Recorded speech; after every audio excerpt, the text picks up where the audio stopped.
Hello student, সকলে ভালো আছো? অনেকদিন পরে। আচ্ছা, একটু সবাই ভিডিওটা অন করবে।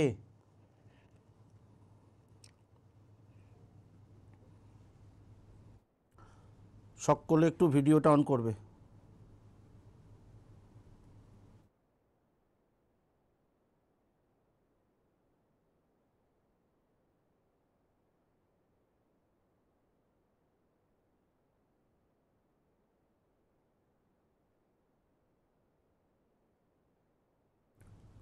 Baharampur, please video on. Baharampur,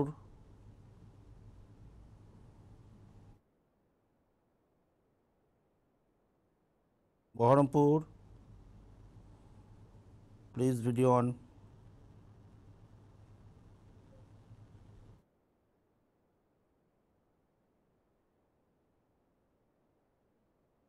good. Medinipur, Barasat, video on please.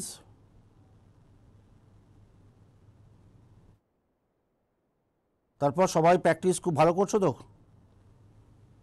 কেমন প্র্যাকটিস হচ্ছে সবাই? আজকে আমাদের হ্যান্ডআউট 6 এবং খুব ভালো কন্টেন্ট আছে। সবাই প্রিভিয়াস ইয়ার কোশ্চেন এগুলো প্র্যাকটিস করো। তোমরা যে এসএমগুলো করছো সেই এসএমটা খুব সুন্দর প্র্যাকটিস করো। এসএমের বিশেষ করে ক্লাস ওয়ার্ক, হ্যান্ডআউটের যে কোশ্চেনগুলো টিচাররা বলছেন যে হ্যাঁ এই কোশ্চেনগুলো আমাদের পিএসসি ডোমেনের ক্ষেত্রে ইম্পর্টেন্ট, সেটা করছো। অবশ্যই হোমওয়ার্কটা খুব ভালোভাবে প্র্যাকটিস করবে, কারণ পিএসসি ডোমেনে যে ধরনের প্রশ্ন আমরা দেখছি, তোমরা যদি সদ্য একদম ফুডের যে 6টা শিফটের কোশ্চেন দেখো, আমাদের ক্লাস ওয়ার্ক, হোমওয়ার্কের কোশ্চেন কিন্তু প্রচুর কোশ্চেন এখানে পড়েছে, সেগুলো কিন্তু ভালো করে প্র্যাকটিস করা চাই। আমি বলেছি অ্যারিথমেটিক দিক থেকে আমাদের 5টা ইম্পর্টেন্ট চ্যাপ্টার: পার্সেন্টেজ, প্রফিট আর লস, ইন্টারেস্ট মানে সিআই এবং এসআই দুটো একসাথে, time at distance, time at work. এই 5টা বেসিক্যালি সবথেকে গুরুত্বপূর্ণ চ্যাপ্টার। এটা কিন্তু ভালো করে একদম কনস্ট্রাক্ট করতে হবে, খুব সুন্দর প্র্যাকটিস করতে হবে। এছাড়াও average, number system, ratio, proportion, এই যে মডারেট চ্যাপ্টারগুলো আছে, এখান থেকেও কিন্তু কন্টেন্ট আমাদের ভালোই পড়বে। তাই প্রতিটা চ্যাপ্টার থেকে দখল নিতে হবে। প্রতিটা টাইপ যেগুলো আমাদের টিচাররা বলছেন, বিভিন্নভাবে তোমরা ক্লাস করছো, সেই ক্লাসে টিচাররা বলেন যে আমরা যেগুলো বলছি, টিচারও বলেন তোমাদের যারা রেসপেক্টিভ টিচারদের ক্লাস করছো, যে এই কোশ্চেনগুলো ইম্পর্টেন্ট ফর এই ডোমেন, সেগুলো কিন্তু খেয়াল রাখো। ক্লাসের মধ্যে নিশ্চয়ই নোট রাখো, সেইভাবে কিন্তু প্র্যাকটিস করে যাও। ওকে, আজকে চলে আসছি হ্যান্ডআউট 6, আমার কাছে পিপিটি রেডি, আমি ক্লাসে আসছি। তাই সবাই মন দিয়ে ক্লাস করবে, যেটা ক্লাসে করছো সেটা ভালো করে প্র্যাকটিস করবে। একটা জিনিস মাথায় রাখবে যে প্র্যাকটিস মেক্স পারফেকশন। যত ভালো প্র্যাকটিস হয় পৃথিবীর সমস্ত ইভেন্টের ক্ষেত্রে, not only in competitive exam, sports থেকে শুরু করে সমস্ত ইভেন্টের ক্ষেত্রে, প্র্যাকটিস যত সুন্দর হয় আসল জায়গাতে কিন্তু তোমার রিফ্লেক্ট করে তত ভালো রেজাল্ট। সো প্র্যাকটিস হচ্ছে আসল। যে কোশ্চেনটা তুমি কন্টেন্ট হিসেবে পাচ্ছ সেটাই প্র্যাকটিস করবে। দরকার হলে যেখান থেকে হোক, কোনো বই থেকে হোক, নেট থেকে হোক, লাইব্রেরির বই যেগুলো কালেক্ট করো সেখান থেকে হোক, প্র্যাকটিস হচ্ছে আসল। সারাদিনের বেশিরভাগ সময়টা তোমাকে কাটাতে হবে প্র্যাকটিসের জন্য, ঠিক আছে? ওকে, আমরা একটা হ্যান্ডআউট করাই মানে কি, একটা মডেল সেট করাই যে এই ধরনের কোশ্চেন আমরা এক্সপেক্ট করছি পরীক্ষাগুলোতে আসবে, ঠিক আছে? হয়তো সদ্য একদম পুরো ডিটো অঙ্ক নাও পড়তে পারে, কিন্তু একটা মডেল হিসেবে কাজ করবে। এতগুলো আমরা এই যে ক্লাসশিপ নিচ্ছি, ফুডের ক্লাস নিচ্ছি, মিসলেনিয়াসের ক্লাস নিচ্ছি, এই সমস্ত হ্যান্ডআউট কিন্তু জরুরি আমাদের আসল জায়গাতে পারফর্ম করার জন্য। ওকে, দেখো চলে আসছি হ্যান্ডআউট 6। বিভিন্ন চ্যাপ্টারের কোশ্চেন আমরা এখানে তোমাদের জন্য রেখেছি। প্রথম চ্যাপ্টারই যেমন আছে রেশিও, প্রপোর্শন এবং পার্সেন্টেজ, দুটো মিক্স করে আছে। এখানে আমি টেকনিক্যালি শেখাবো 1 নম্বর 2 নম্বর কোশ্চেন প্রফিট আর লসের ক্ষেত্রে, যে আমরা অঙ্ক যা বলছে তার সব ডেটা কিন্তু আমাদের লাগে না। সব ডেটা করতে গেলে একটা অঙ্কের জন্য আমাদের 6টা অঙ্কের সময় লেগে যাবে। তাই বেশিরভাগ ক্ষেত্রে আমরা সব ডেটা ইউজ না করে উত্তরে পৌঁছে যেতে পারি, এটা কিন্তু খেয়াল রাখবে। তো চলে আসছি ফার্স্ট কোশ্চেন। তাহলে এটা 6th হ্যান্ডআউট, অর্থাৎ লাস্ট হ্যান্ডআউট। বলছে two numbers P and Q are in the ratio 5:6। দুটো সংখ্যা পি আর কিউ, তাদের অনুপাত হচ্ছে 5:6 এবং তাদের অ্যাভারেজ হচ্ছে 330। মনে রাখবে, যদি তোমাকে পার্সেন্টেজ দিয়ে কোশ্চেন করে, এই যে অ্যাভারেজ কত, সাম কত, তার কিচ্ছু কিন্তু ফ্যাক্টর না। তোমাকে যদি ওটা নিয়ে বিজি হয়ে যেতে হয় তাহলে অঙ্কটা করতে গিয়ে শুধু শুধু প্রচুর টাইম লাগে। তাই আমরা সব সময় বলি যে পার্সেন্টেজে যদি অ্যান্সার রিচ করতে হয়, তোমার তাদের ভ্যালু কত এটা কিন্তু কিছু লাগে না, ওই 5 আর 6 যে ভ্যালুটা যে জানি সেটা নিয়েই আমরা অ্যান্সারে পৌঁছে যেতে পারবো। তাহলে ফার্স্ট নাম্বারটা 5 ইউনিট, সেকেন্ড নাম্বারটা 6 ইউনিট, অর্থাৎ পি হচ্ছে 5 ইউনিট, কিউ হচ্ছে 6 unit. P is increase by 25%। P যদি 25% বাড়ে, আচ্ছা 25% বাড়লে যে কোনো কিছু যদি 25% বাড়ে, তোমরা সবাই বলো এটা 125% হয়। কোনো কিছু যদি 25% কমে তাহলে এটা 75% হয়। আর যদি একদম এক্স্যাক্ট একই থাকে তাহলে 100% থাকে। তাহলে 100%-এর ওপর বেশ করে বাড়ছে মানে উপরে, কমছে মানে নিচে, এটা আমরা অ্যারেঞ্জ করতে পারি। তাহলে পি তার 125% হচ্ছে, আর কিউ কমছে 40% মানে তার 60%-এ পৌঁছাচ্ছে, কারণ 40% কমছে মানে 60%-এ পৌঁছাচ্ছে। উত্তর চাওয়ার সময় আমি এটা নিজের ক্লাসে দিয়েও দেখেছি, ক্লাসে যখন অঙ্কটা করাই যে সেখানে আমি দিয়ে দেখেছি, what is the new ratio of Q to P. এটা পিএসসি খুব করে। দেখো অরিজিনাল ডেটা দিয়েছে পি আর কিউ, রেশিও চাওয়ার সময় চাইছে কিউ টু পি। এখানে কিন্তু অ্যান্সার দেখবে দুটো টাইপেরই আছে। এই পিএসসি ক্লার্কসি মিসলিনিয়াস এটা খুব থাকে। তুমি হয়তো একটা অ্যান্সার করে এলে, তুমি ভাবলে না যে আমাকে রিভার্স অ্যান্সারটা চেয়েছে, তাহলে অ্যান্সার চেয়েছে পি টু কিউ না কিউ টু পি, আগে কিউ হবে তারপর পি।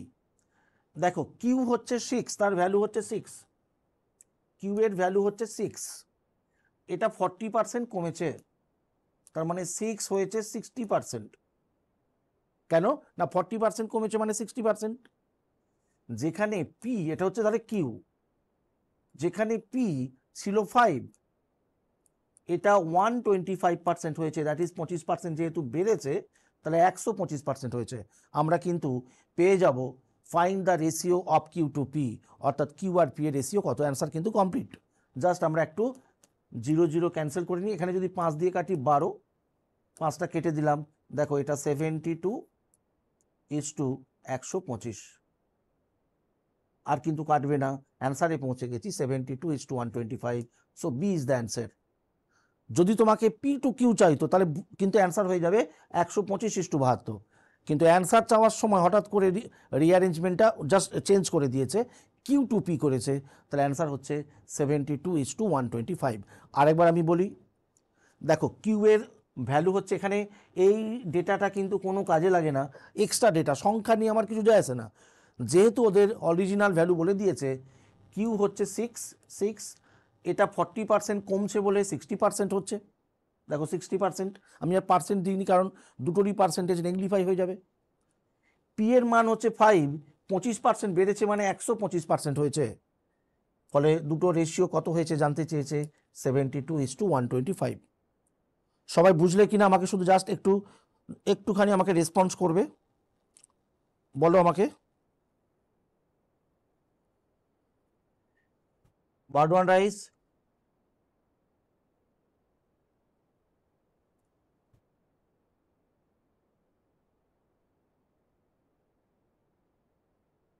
ওকে। আচ্ছা দুর্গাপুর, বলো বুঝতে পেরেছো অঙ্কটা?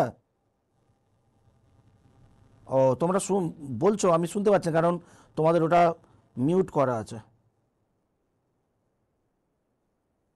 ওকে ঠিক আছে,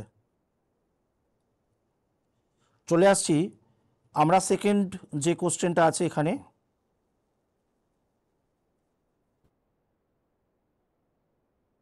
রাইস জলপাইগুড়ি,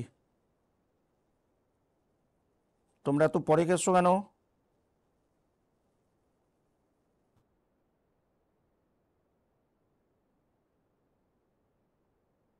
ওকে চলে আসছি দ্বিতীয় কোশ্চেন, সেকেন্ড কোশ্চেন।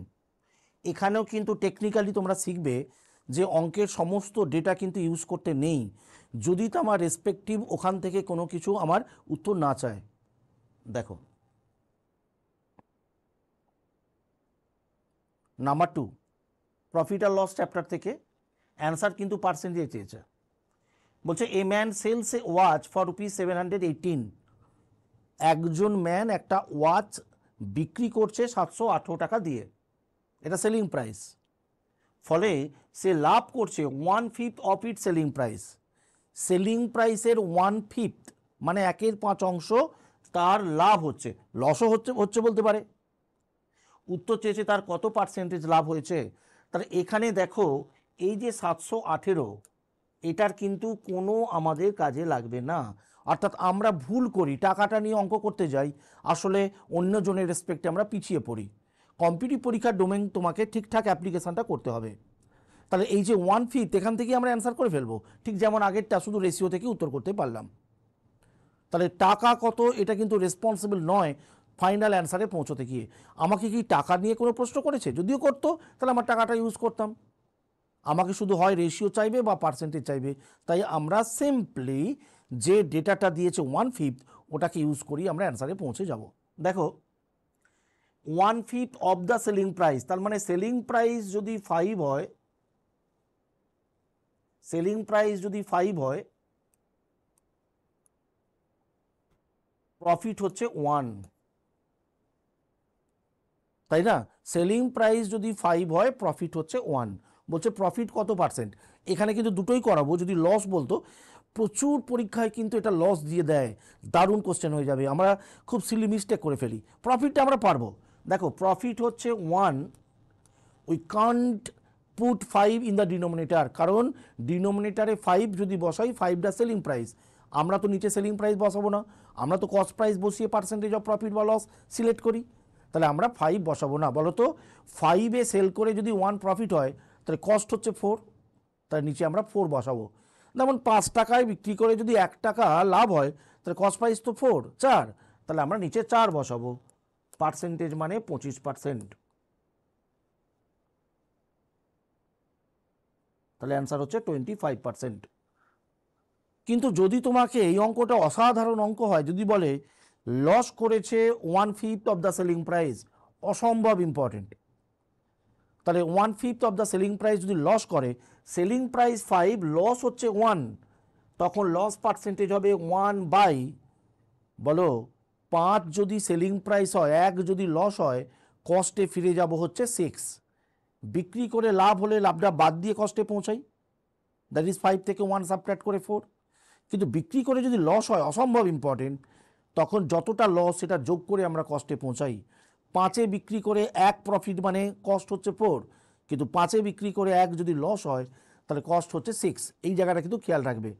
বলো তো 1/6 এটা কি সবাই শিখেছো? আমরা এত যে ক্লাস নিচ্ছি এখানে নিশ্চয়ই আমরা শিখিয়েছি। যদি না শেখাই তাহলে বুঝে নাও, যখনই আমরা এই 3টে অড পার্সেন্টেজ, একটা হচ্ছে 1/8, একটা 1/6 আর একটা 1/3, মনে রাখবে 1/6 মানে অলওয়েজ অ্যান্সার হয় 16.23%। 1/8 মানে 12.12%, 12.5%, আর 1/3 হচ্ছে 33.13%। সমস্ত বাকি পার্সেন্টেজ এর উপর দাঁড়িয়ে আমরা অ্যান্সার করতে পারি। তাহলে যখনই 1/6 এসছে, কোনোদিন আর অঙ্কে যাবে না যে আমি 100 বসিয়ে আবার পার্সেন্টেজ করব, আমরা ডিরেক্ট পারবো। 1/6কে 100 দিয়ে গুণ করলেও পারবে, 1/6 আসা মানেই 16.23%। তাহলে দুটোই শেখালাম। যদি প্রফিট হয় তাহলে 1/4 ইন্টু 100, 25%, তাহলে এখানে কারেক্ট অ্যান্সার সি। দেখো এখানে কিন্তু এতে আছে 16.23, যদি লস হয় তাহলে 1/6 করলে পার্সেন্টেজ করলে হয় 16.23%, তাহলে দুটোই শিখিয়ে দিলাম। ওকে, তাহলে অ্যান্সার এখানে 25%। আশা করি সবাই বুঝেছো। আমাদের পিএসসি ডোমেনের ক্ষেত্রে এরকম ছোট ছোট কোশ্চেনই কিন্তু পড়বে। যদি প্রিভিয়াসলি ফুডের 6টা শিফটের কোশ্চেন তোমরা দেখো, ঠিক আছে, যতই বিভিন্ন কোশ্চেনের প্যাটার্ন নিয়ে আমাদের অনেক কিছু ডিবেট আছে হয়তো বা, কিন্তু বেসিক্যালি যে প্রশ্নগুলো তোমরা দেখতে পাবে ওখানে, যদি তোমরা ডাউনলোড করে নাও বা বিভিন্ন পোর্টালে পাওয়া যাচ্ছে 6টা শিফটেরই কোশ্চেন, তাহলে দেখবে এরকম ছোট প্রশ্নর আধিক্য সব থেকে বেশি। ওকে, তো আমরা 2 নম্বর অঙ্কটা প্র্যাকটিস করলাম, অ্যান্সার হচ্ছে 25%। সবাই ক্লিয়ার হয়েছে নিশ্চয়ই? চলে আসছি 3 নম্বর কোশ্চেন।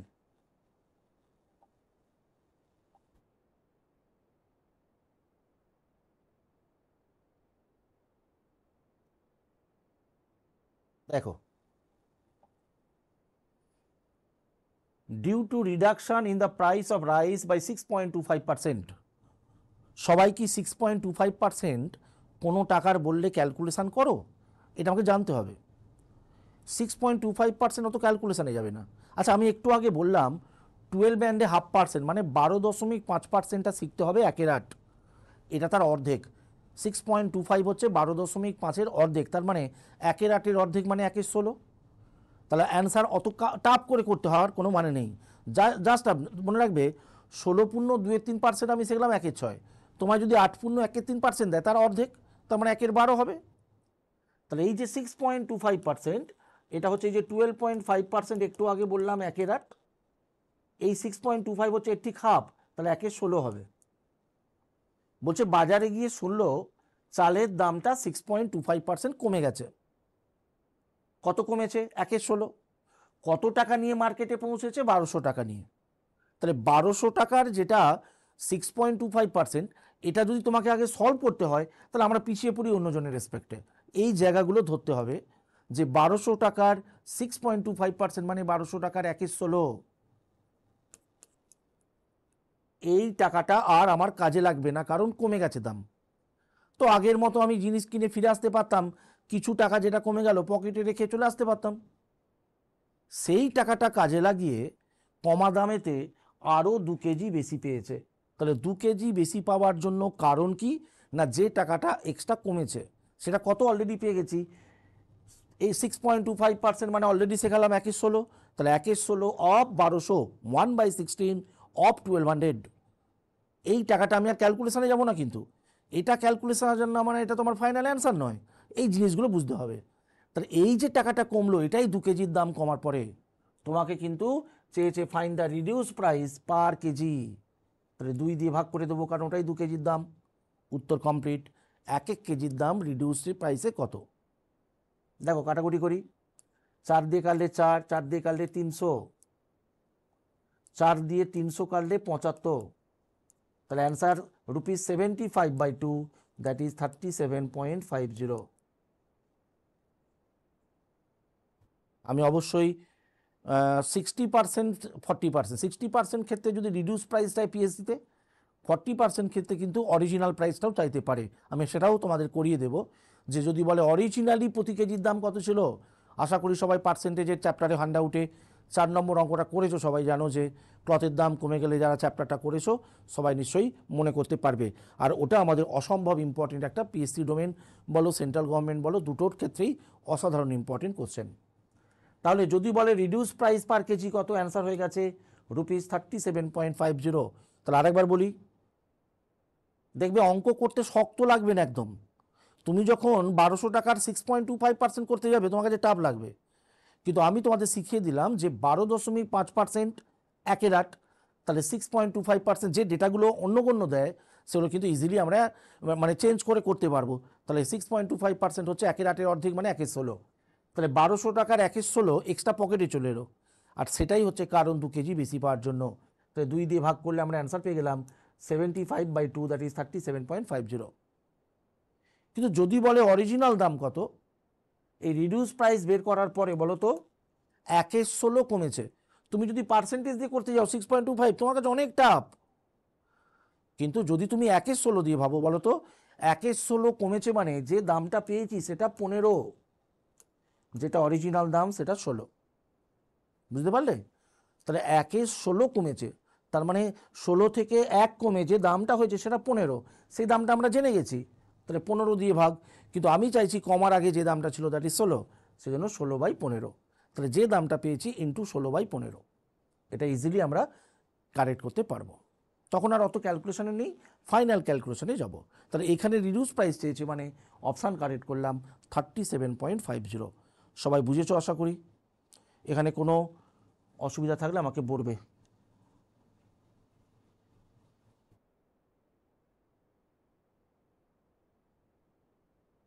দুর্গাপুর, তোমরা মুভ করছো কেন ক্লাসে?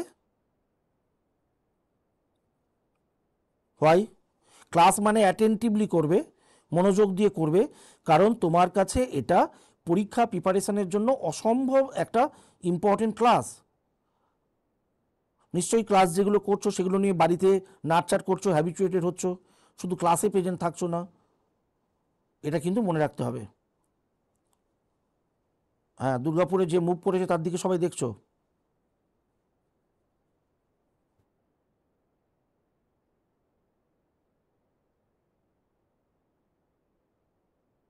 ওকে। নেক্সট তারপরে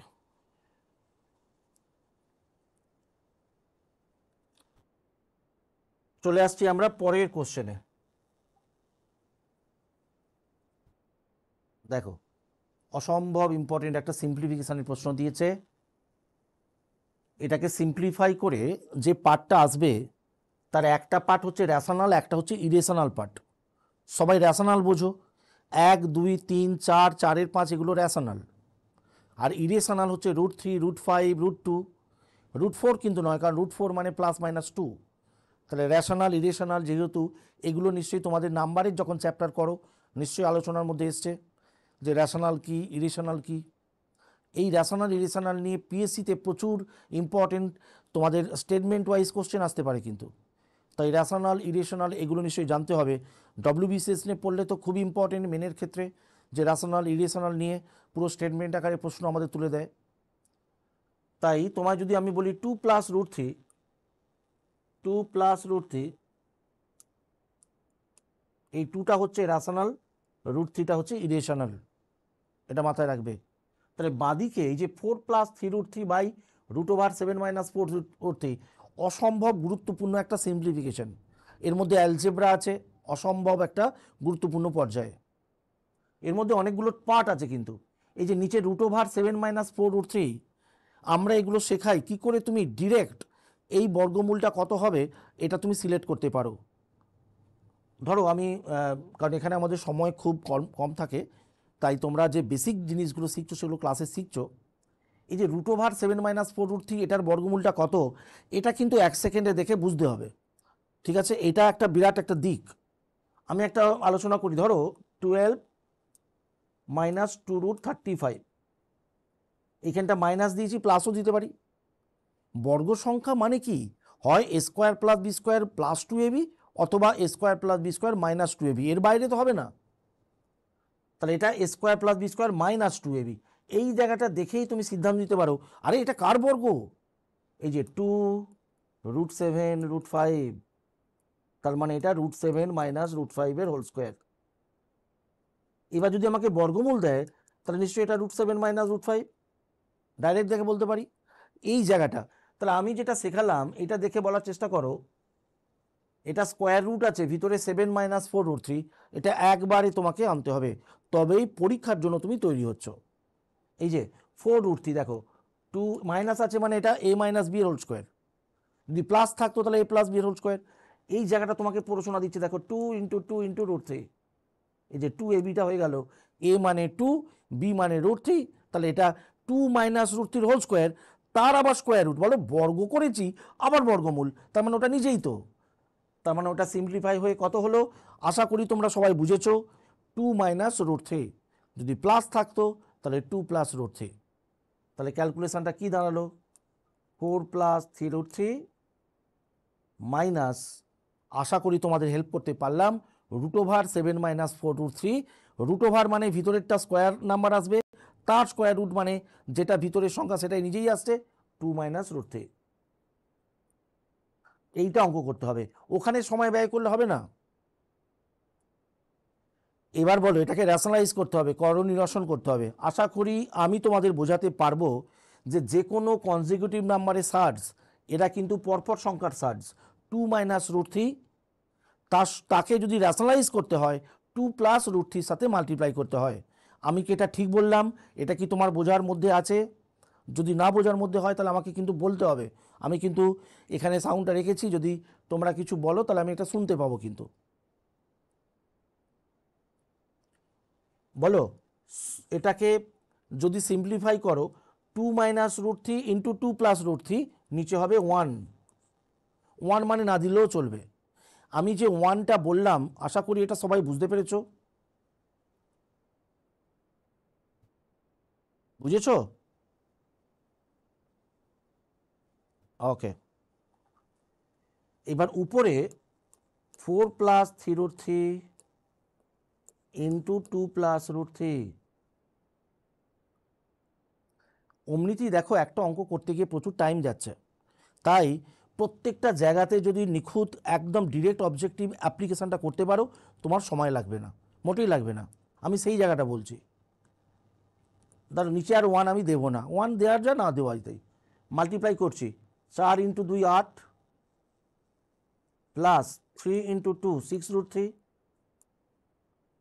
প্লাস, ঠিক আছে 6√3 বুঝেছো, তার প্লাস 4√3, আর √3 সাথে 3√3 গুণ করলে হচ্ছে 9। তার মানে মোট হলো 9 8 17 হচ্ছে রেশনাল, আর ইরেশনাল পার্টটায় হচ্ছে 10√3। এটাই তোমাকে বলেছে a প্লাস √/b। তাহলে এর মান পেয়ে গেলাম 17,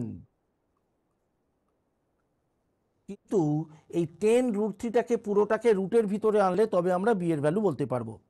বলো তো দেখি 10√3 যদি ভিতরে টোটালটা আনতে পারি কত হবে বলো তো? 10 ভিতরে আনলে 100, আর ইন্টু 3 মানে 300।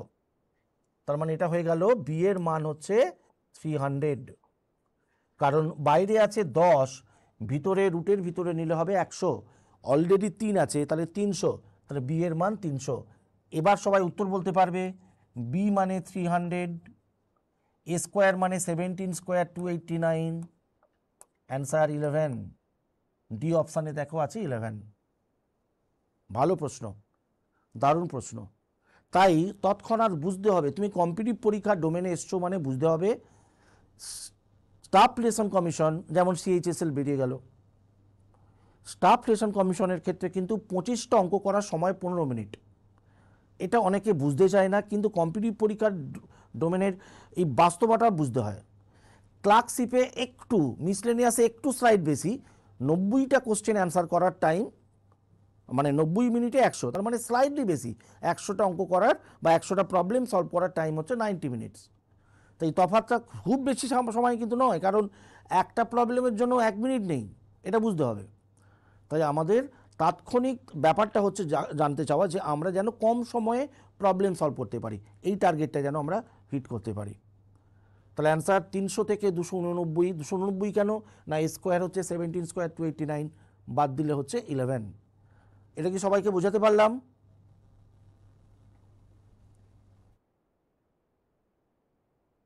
বর্ধমান বলো।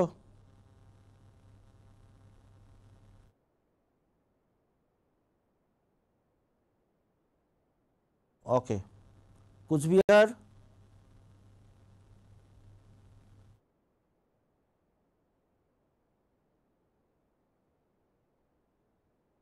আচ্ছা, এটা তোমাদের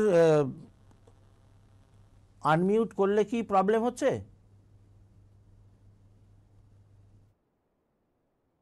যদি আনমিউট করে রাখো, অ্যাটেন্টিভ শুধু শুনবে।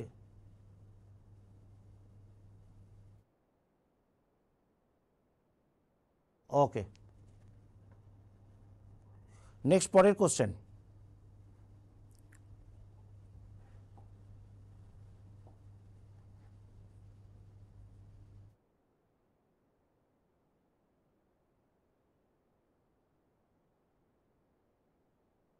পাঁচ নম্বর।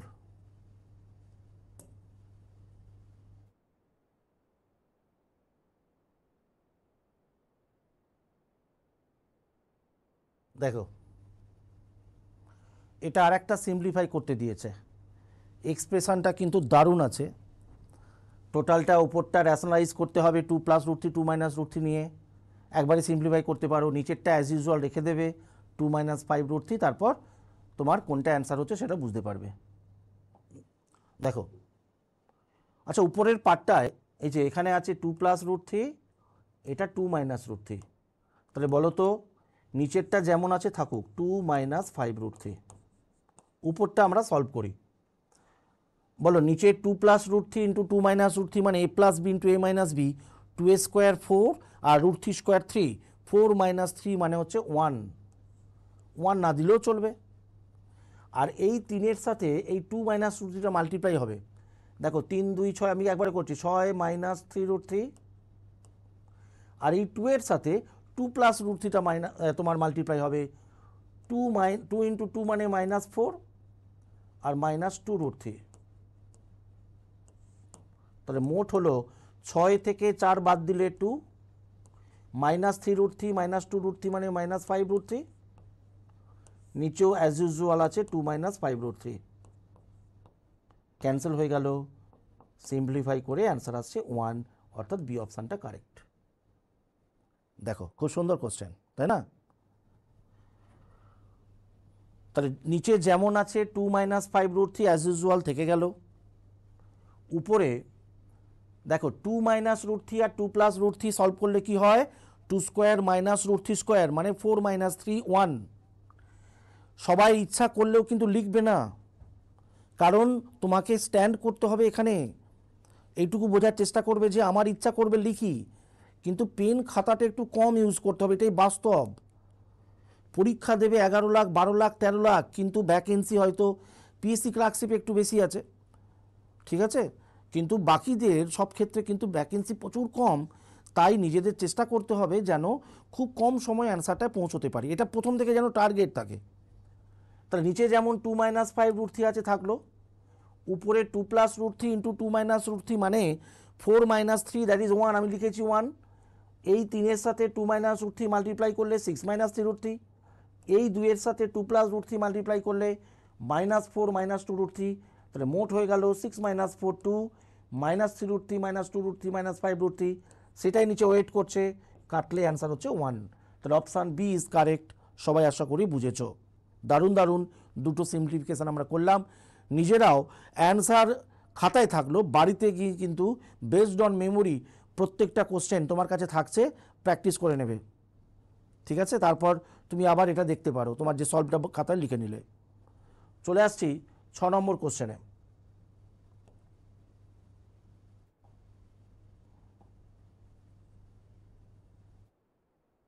নাম্বার 6,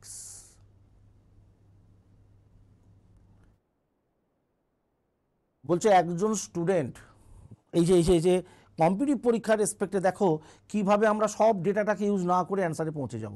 তুমি চাইলে একটা স্টেপে অ্যান্সারটা মুভ করতে পারবে। দেখো বলছে একজন স্টুডেন্ট সায়েন্সে 300 নম্বরের মধ্যে 32% পেয়েছে। যদি মোটের ওপর 46% নাম্বার তুলতে হয়, তাহলে বাকি 200 নম্বরের মধ্যে কত পার্সেন্টের মার্কস পেতে হবে? অপশানটা ওয়েট করছে, অপশান কারেক্ট করবে, তোমাকে কেউ বিট করতে পারবে না। একটা হচ্ছে কনসেপচুয়াল বেসিসে যাওয়া, আর একটা জাস্ট ওই একটা স্টেপের মধ্যে রেশিওটাকে ইউজ করে নেওয়া। আমি একটু কনসেপচুয়াল বেসিসে যেটা সেটা আগে শেখাই। বলো 300-র মধ্যে পারবে নিশ্চয়ই, আমার মতো চলবে। বলো 32% মানে 100-র মধ্যে 32, তাহলে 300-র মধ্যে 3 × 32 96, এটা অলরেডি পেয়ে গেছে। এই যে 300-র মধ্যে 32% মানে 3 × 32। আমি এটা যে তোমাদের লেখালাম তোমরা কিন্তু লিখবে না, এইটা প্রথম থেকে যেন নিজের সুদৃঢ় থাকো যে আমি 3 × 32 লিখতে পারি না। 300-র 32% মানে 3 × 32 = 96, ডিরেক্ট করতে হবে। এটা তোমার কাছে ক্ষেত্রে অবশ্যই দরকার আছে, 96। আচ্ছা মোট হচ্ছে 500, 300 আর 200 500, 500-র মধ্যে 46 মানে 46 × 5, কম্বিনেশন গুণ করো তো সবাই। দেখো 40 × 5 200, আর 5 6 30, 230। তাহলে বাকি আর পাওয়ার মতো নাম্বার দরকার 230 থেকে 96 বাদ দিলে 134, এটা পেতে হবে 200-র মধ্যে, বাকি আছে 200। আচ্ছা 200-র মধ্যে মানে 2 দিয়ে ভাগ করি, পার্সেন্টেজ কমপ্লিট। তাহলে 2 দিয়ে ভাগ করলে 67%। দেখো 67% ইজ মাই অ্যান্সার। এর থেকে অনেক সোজা নিয়ম আছে, কিন্তু এটা আমরা পড়তে পড়তে করতে পারি, অঙ্ক পড়লাম অ্যান্সার করলাম। এইটা সবার ক্ষেত্রে দরকার আছে যদি আমাকে পরীক্ষাতে চাকরিটা পেতে হয় পরীক্ষা দিয়ে। তাহলে আবার বলি 300-র 32%, 3 × 32 = 96, টোটাল 500-র মধ্যে 46% মানে 230 পেতে হবে। তাহলে এখনও নাম্বার তুলতে হবে 230 থেকে 96 বাদ দিলে 134। যেহেতু 200-র মধ্যে পেতে হবে, সবাই কি করো, বাই 200 × 100, কেন বৃথা করতে যাব? 200-র মধ্যে মানে 2 দিয়ে ভাগ করি, পার্সেন্টেজ কমপ্লিট। 2400-র মধ্যে মানে 24 দিয়ে ভাগ করি, পার্সেন্টেজ কমপ্লিট। 800-র মধ্যে মানে 8 দিয়ে ভাগ করি, পার্সেন্টেজ কমপ্লিট। এইভাবে স্টাডি করতে হবে, প্র্যাকটিস রাখতে হবে।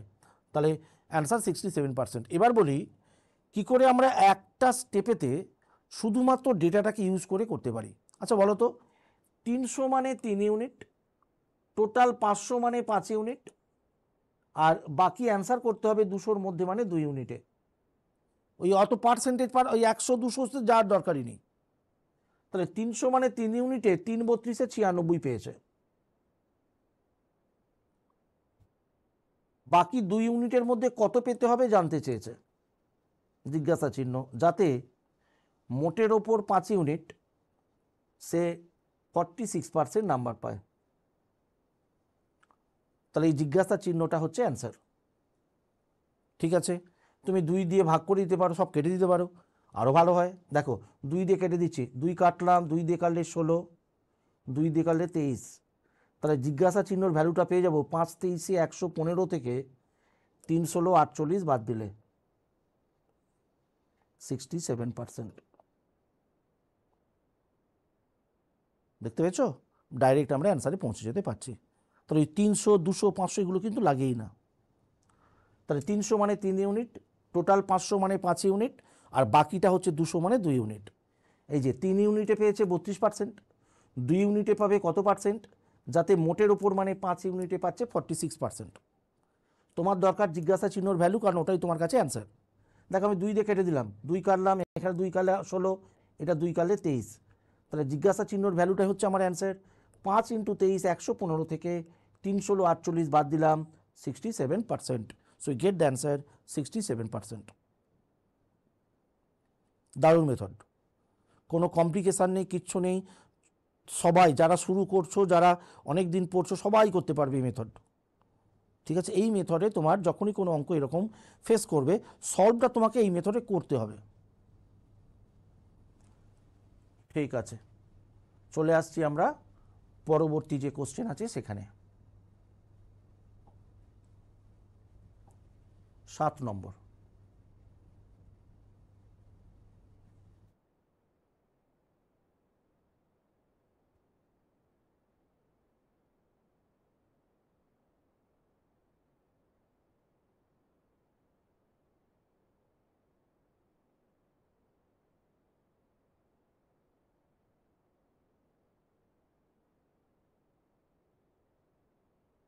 এখন দেখতে পাচ্ছ ঠিকঠাক? কি কি দেখতে পাচ্ছ না বলো?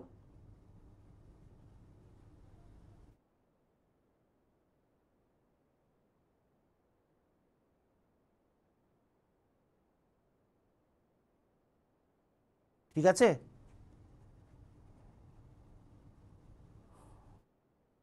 ওকে ওকে। টাইম অ্যান্ড ওয়ার্ক থেকে একটা কোশ্চেন আছে। এ একা একটা কাজ করে যে সময়ে, এইটা আমি বলবো যে মিসলেনিয়াস, ক্লার্কশিপ, ডব্লিউবিসিএস মেন বিশেষ করে অনেকবার পড়েছে একদম এই টাইপটা এবং এই ডেটাটা দিয়ে। এ একা একটা কাজ যত সময়ে করে, বিআরসি একসাথে কাজটা সমান সময়ে করে। দেখতে পাচ্ছ প্রথম ল্যাঙ্গুয়েজটা, এ একা একটা কাজ যতক্ষণে করে, বিআরসি একসাথে কাজটা ঠিক তত সময়ে করে। যদি এ আর বি করতে নেয় 10 দিন এবং সি একা কাজটা করতে নেয় 50 দিন, প্রশ্ন করতেই পারতো এ কত সময়ে কাজ করে। উত্তর চেয়েছে বি একা কত সময় নেয় কাজটা করতে, বের করো। বি একা কত সময় নেয় কাজটা করতে, বের করতে বলেছে। ঠিক আছে, আমি ভাবলাম এ একা কাজ করে এক্স দিনে, তাহলে বি আর সিও করতে নেবে এক্স দিন। আমি এক্স দিয়ে সলভ করতে বলছি না বড় করে, জাস্ট ভাবতে বললাম। এ একা করে এক্স দিনে, তাহলে বি আর সি দুজনে একসাথে নেয় এক্স দিন। তাহলে বলো তো, এ যদি এক্স দিন নেয়, এ যদি এক্স দিন নেয় এবং বি আর সিও যদি এক্স দিন নেয়, তাহলে এর একদিনের কাজও 1/x, বি আর সি এর একদিনের কাজও 1/x।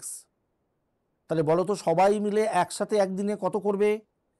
1/x আর 1/x এর যোগফল 2/x। আশা করি এটা তোমাদের বোঝাতে পারলাম। তাহলে এ যদি এক্স দিনে কাজ করে, তার একদিনের কাজ 1/x। অঙ্ক বলছে বিআরসিও একসাথে এক্স দিন নেয়, তাহলে তাদের একদিনের কাজ 1/x। তাহলে একসাথে সব এবিসি মোট কাজ করে 1/x আর 1/x এর যোগফল 2/x। তাহলে এর মধ্যে তিনজনেরই কাজ আছে। এবার বলো, এবি যদি একসাথে 10 দিন নেয়, এবি যদি একসাথে 10 দিন নেয়, তাহলে নিশ্চয়ই এ আর বি এর একদিনের কাজ 1/10, সি এর একদিনের কাজ 1/50। এর মধ্যেও কিন্তু এ বি এবং সি সবাইয়ের কাজটা থাকলো একদিনের। আশা করি বুঝলে। আগেরটা এর একদিনের কাজ 1/x, বি আর সি এরও কাজ 1/x, মোট 2/x। এ একা একদিনে 1/10, এ আর বি একসাথে 1/10, সি একা করবে 1/50, তাহলে সবাই মিলে একসাথে 1/10 প্লাস 1/50। আচ্ছা সবাই এলসিএম করে করো, কিন্তু ডেটাটা রিলেট করবে, দেখো কত তাড়াতাড়ি হয়। এটা 50, তো এই 1/10 মানেই 5/50, তাহলে মোট হয়ে গেল 6/50। 2 দিয়ে 6 কাটলে 3। যদি আমায় বলতো এ একা কতদিন নেয়, এই দেখো 1/x এর ভ্যালু পেয়ে গেছি 3/50। তার মানে এ একা নেয় 50/3, মানে 16.23 দিন। যদি বলতো এ কতদিনে কাজ করে, তাহলে বলো বিআরসি এর একদিনের কাজও 1/x মানে 3/50। যদি সি এর কাজটা 1/50 বাদ দাও, তাহলে বি এর একদিনের কাজটা পেয়ে যাচ্ছ। তাহলে এই যে 3/50, এটা কার কার একদিনের কাজ, বি আর সি এর একদিনের কাজ। তার থেকে যদি সি এর 1/50টা মাইনাস করো,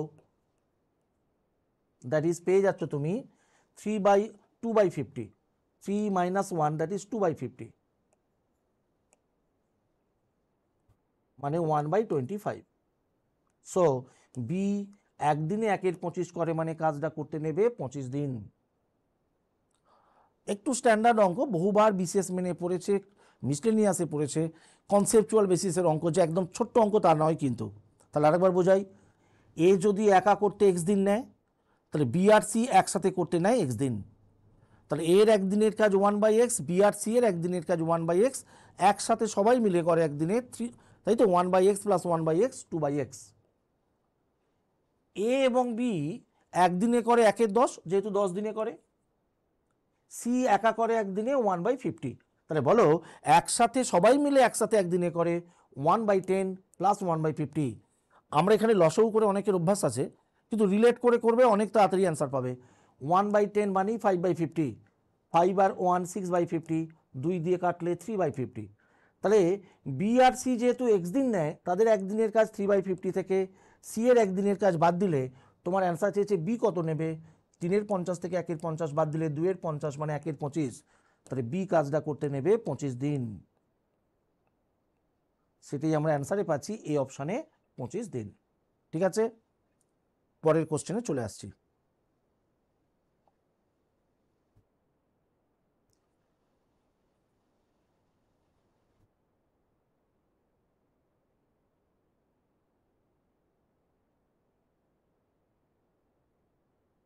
দেখো, আমরা এরকম অঙ্ক আগেও বেশ কিছু সেটে করিয়েছি, সিম্পল ইন্টারেস্ট আর কম্পাউন্ড ইন্টারেস্ট। মনে রাখবে, কম্পাউন্ড ইন্টারেস্ট সিম্পল ইন্টারেস্টের থেকে সত্যি করে অনেক সহজ। আমরা যখন ক্লাস করাই, টিচাররা যখন ক্লাস করায়, নিশ্চয়ই এটুকু বোঝান যে কম্পাউন্ড ইন্টারেস্ট কখনো চিন্তার বিষয় নয়। সিম্পল ইন্টারেস্ট এমনিতেই সিম্পল, তার থেকেও সহজ হচ্ছে কম্পাউন্ড ইন্টারেস্ট। কারণ কম্পাউন্ড ইন্টারেস্টের প্রায় সব অঙ্কই পার্সেন্টেজের মতো করে সহজে করা যায়, একদম পার্সেন্টেজের মতো করে। তাই ওটাকে চ্যাপ্টার হিসেবে টাফ কিছু ভাবলে চলবেই না, অনেক সহজে আমরা অ্যান্সার করতে পারি। দেখো বলছে, on what some of money, কত টাকার উপর 8% সুদের হারে ডিফারেন্স বিটুইন সিম্পল ইন্টারেস্ট এবং কম্পাউন্ড ইন্টারেস্ট 1 বছরের শেষে হবে 7 টাকা 20 পয়সা।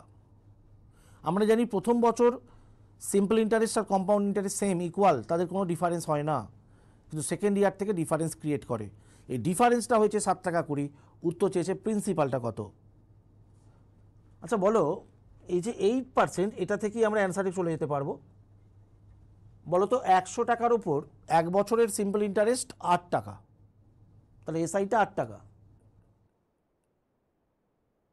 কিন্তু সিআইটা হচ্ছে, যেহেতু হাফ ইয়ারলি হচ্ছে, মনে রাখবে 4 + 4, এটা এই 8-এর সঙ্গে সমান হবেই হবে। আর এটা 4 × 4/100, অর্থাৎ পার্সেন্টেজ, যেটা সাকসেসিভ নিয়ম শিখেছ, অর্থাৎ এই জায়গাটা তফাৎ হয়ে যাচ্ছে। কারণ এই 4 আর 4 8-এর সঙ্গে সমান হবে। 4 × 4 হচ্ছে 16.16%, আর এই 0.16%টাই বলে দিয়েছে 7 টাকা 20 পয়সা। তাহলে প্রিন্সিপাল কত, মানে 100% ইজিলি পাবো। এটা পার্সেন্টেজ চ্যাপ্টারে আমরা অ্যাপ্লাই করি, এটা প্রফিট লসের চ্যাপ্টারে যখন আমরা সাকসেসিভ প্রফিট হবে বা এগুলোর ক্ষেত্রে অ্যাপ্লাই করি, আর ইন্টারেস্টের চ্যাপ্টার তো অনবদ্য।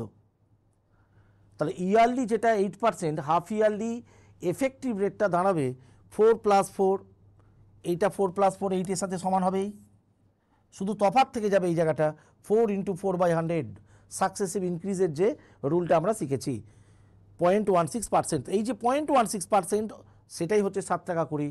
তাহলে 100% কত সেটা বের করলেই আমরা প্রিন্সিপালটা পেয়ে যাচ্ছি। তাহলে 7 টাকা 20 বাই 0.16 ইন্টু 100, এই পয়েন্ট উঠে গেল, ঠিক আছে, কাটাকুটি করি, 8 × 2 = 16, এটা 90, 2 দিয়ে কাটলে 45, তাহলে 45 আর 100 4500, তাহলে প্রিন্সিপাল পেয়ে গেলাম 4500। C option is correct. কিন্তু তা বলে পরীক্ষায় যখন তুমি বসবে তুমি কি এতটা লিখবে নাকি? এই জায়গাটা যেন একজন ক্যান্ডিডেট হিসেবে তুমি বুঝতে পারো যে না আমি লিখতে পারি না। আচ্ছা, তোমার যদি বলে 10% ইয়ারলি, তাহলে হাফ ইয়ারলি কত হবে? 5 + 5, এটা 10-এর সাথে ইকুয়াল হবে 5 × 5/100, অর্থাৎ তফাৎটা হবে 0.25%। 0.25% এত, 100% কত, এইটুকু তুমি শুধু অঙ্ক করবে। যদি তোমাকে 6% বলে, ইয়ারলি 6%, হাফ ইয়ারলি হবে 3 + 3, ওটা 6-এর সাথে ইকুয়াল হবে, তফাৎ হবে 3 × 3/100, 0.09%। এইভাবে আমরা অঙ্কটাকে খুব কুইক ফর্মে নিয়ে আসতে পারি। হ্যাঁ, তার জন্য সব অঙ্ক এইভাবে প্র্যাকটিস করতে হবে। ওকে, তাহলে এই যে 0.16% এই তফাৎটাই বলেছে 7 টাকা 20। যে কোনো কিছু টোটাল মানে আমরা জানি 100%, তাহলে 100% ক্যাপিটালটা পেয়ে গেলাম 4500। So C option 4500 is the correct answer here. চলে আসি নেক্সট কোশ্চেনে, 9 নম্বর।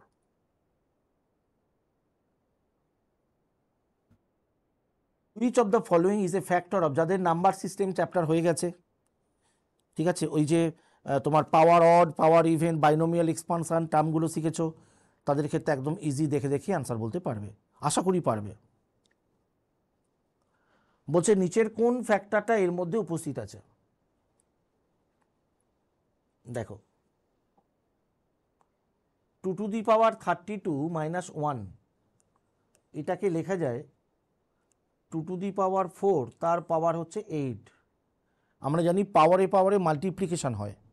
বলো 2-এর পাওয়ার 4 আবার 8, তাহলে পাওয়ার হচ্ছে 4 × 8 = 32 - 1। মনে রাখবে 1 মানে 1^8। দারুণ অঙ্ক। তোমরা হ্যান্ডআউটের লাস্টে একটা কোশ্চেন হয়তো ছিল, কিন্তু ওখান থেকে আমরা অনেক অঙ্ক ডিসকাস করি। হ্যাঁ, তোমরা দেখবে এক্সারসাইজে প্রচুর ওরকম অঙ্ক আছে। এই যে 2 ^ 4 এটা মানি 16, তাহলে 16-র পাওয়ার 8 - 1 মানে 1^8। পাওয়ার যদি ইভেন হয়, a⁴n - b⁴n, এন যে কোনো ইভেন নাম্বার 2, 4, 6, 8, 10, 12 যা ইচ্ছা, 1012, 8012 যা ইচ্ছা হোক, পাওয়ার যদি ইভেন হয় আমরা a + b ও ফ্যাক্টর পাই,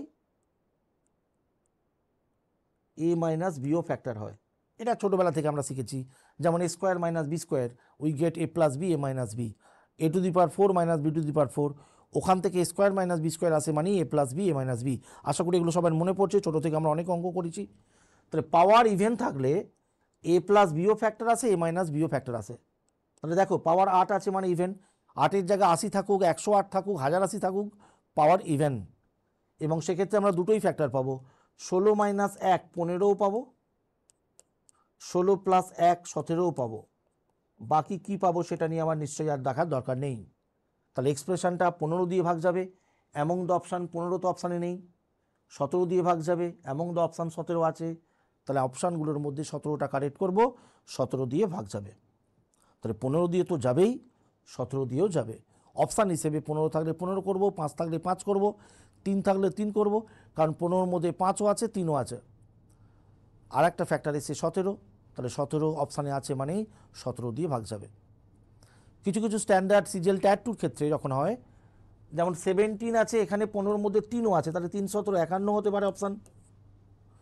5 আছে, 17 আছে, 85 হতে পারে অপশান। তাহলে ফ্যাক্টর হিসেবে উপস্থিত আছে মানেই সেটা দিয়ে ভাগ যাবে। তাহলে অ্যান্সার হচ্ছে প্রথম অপশান কারেক্ট, 17 এর মধ্যে ফ্যাক্টর হিসেবে উপস্থিত আছে। চলে আসি আমরা পরের কোশ্চেন নাম্বার 10।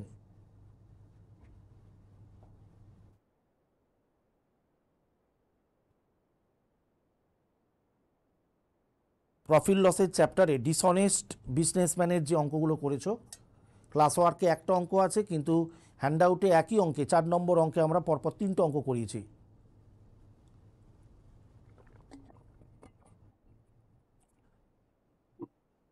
সেই কোশ্চেনগুলো মধ্যে থেকে একটা দুর্ধর্ষ অঙ্ক দিয়েছে এখানে। একজন dishonest trader professes to sell his article at a profit of 14%। কাস্টমারকে যখন জিনিস বিক্রি করছে, কাস্টমারকে বলছে আমি কিন্তু ভাই 14% লাভ রেখে জিনিস বিক্রি করি। শুধু তাই নয়, সে কিন্তু ডিসঅনেস্ট ট্রেডার। সে অ্যাকচুয়ালি যে ব্যালেন্সটা ইউজ করছে সেটি this is not true balance. সেখানে পরিষ্কার বলছে যে uses a 950 gram weight in place of a KG weight. 1 KG ওজনের পরিবর্তে 950 গ্রাম ইউজ করছে। আসলে এটা কি কাস্টমার জানে? নিশ্চয়ই না, তাহলে তো সে কিনবে না। আসলে ব্যালেন্সটা রং এটা একমাত্র সেলার জানে, এবং তার মাধ্যমে কাস্টমারকে ঠকাচ্ছে, মানে প্রফিট করছে। সে যখনই 950 গ্রাম গুডস চাপাচ্ছে, স্কেল শো করছে এটা 1 কেজি। এটা একমাত্র সেলার জানে, সেইভাবেই সে ঠকিয়ে লাভ করছে। প্রথমটা ঘোষণা করছে আমি 14% লাভে বিক্রি করি। এই ধরনের অঙ্কে যাই প্রশ্ন দিক, আমরা স্ট্রাকচারালি একটাই যেন ফর্মুলা ইউজ করি। সবাই আশা করি সেটা প্রফিট লস চ্যাপ্টার যারা করেছো জানো যে আমাদের প্রথম দিকেই আছে, সবাই সেটা কমপ্লিট করেছো নিশ্চয়ই।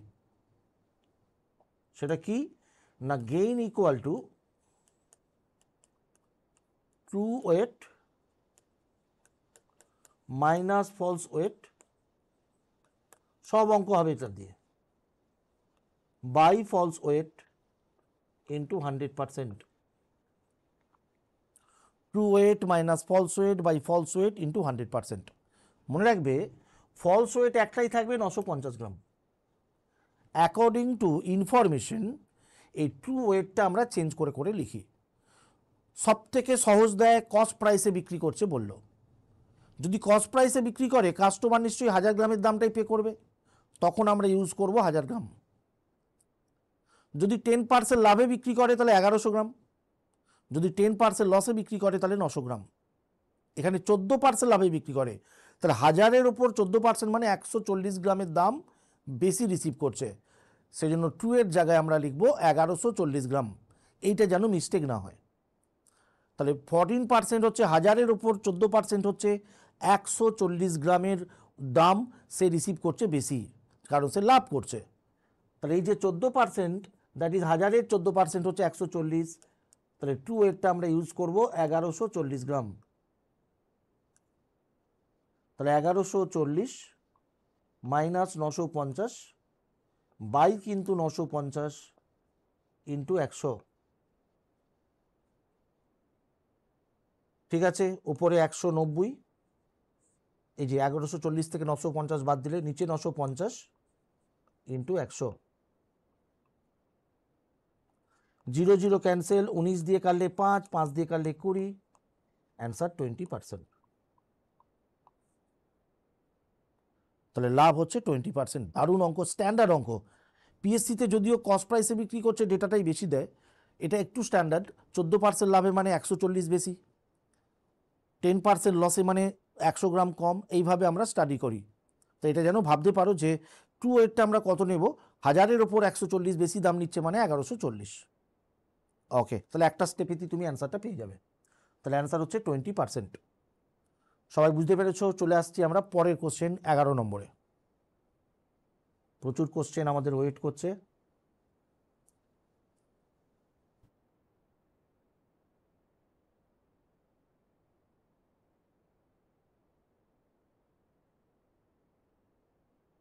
কোশ্চেন নাম্বার এরপর চলে এসো 11 নম্বর।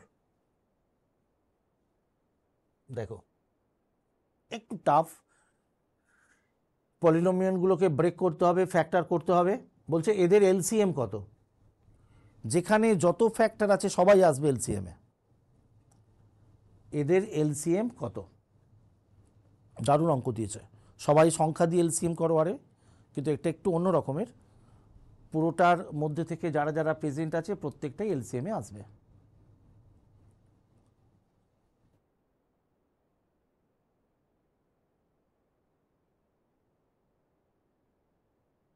দেখো সংখ্যা হিসেবে আছে 15 আর 35, এটাকে কমপ্লিট করে নিই। 15, 35 এলসিএম হচ্ছে 15 আর 35-এ কে কে আছে? 5 আছে, 15-র মধ্যে এক্সট্রা আছে 3, 35-এ আছে 7, তাহলে 105। তাহলে সংখ্যা হিসেবে 105 আসবে। 105 তো সবার মধ্যেই আছে।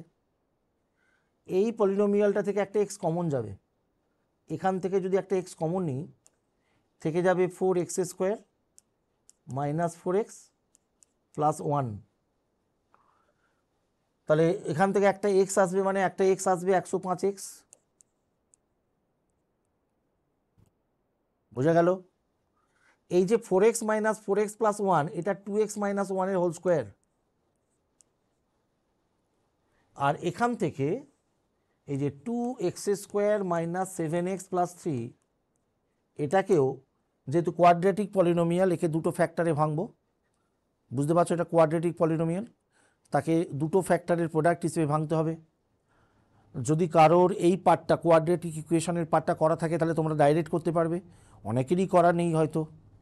সেজন্য আমরা কি করব, এই 3, 2, 6-কে এই -7 মানে -6 -1-এ ভেঙে নেব। দেখো 2x² মিডল টার্ম ফ্যাক্টর যেটা, -6x minus x plus 3, 2x common নিলে x মাইনাস 3, -1 কমন নিলে x মাইনাস 3।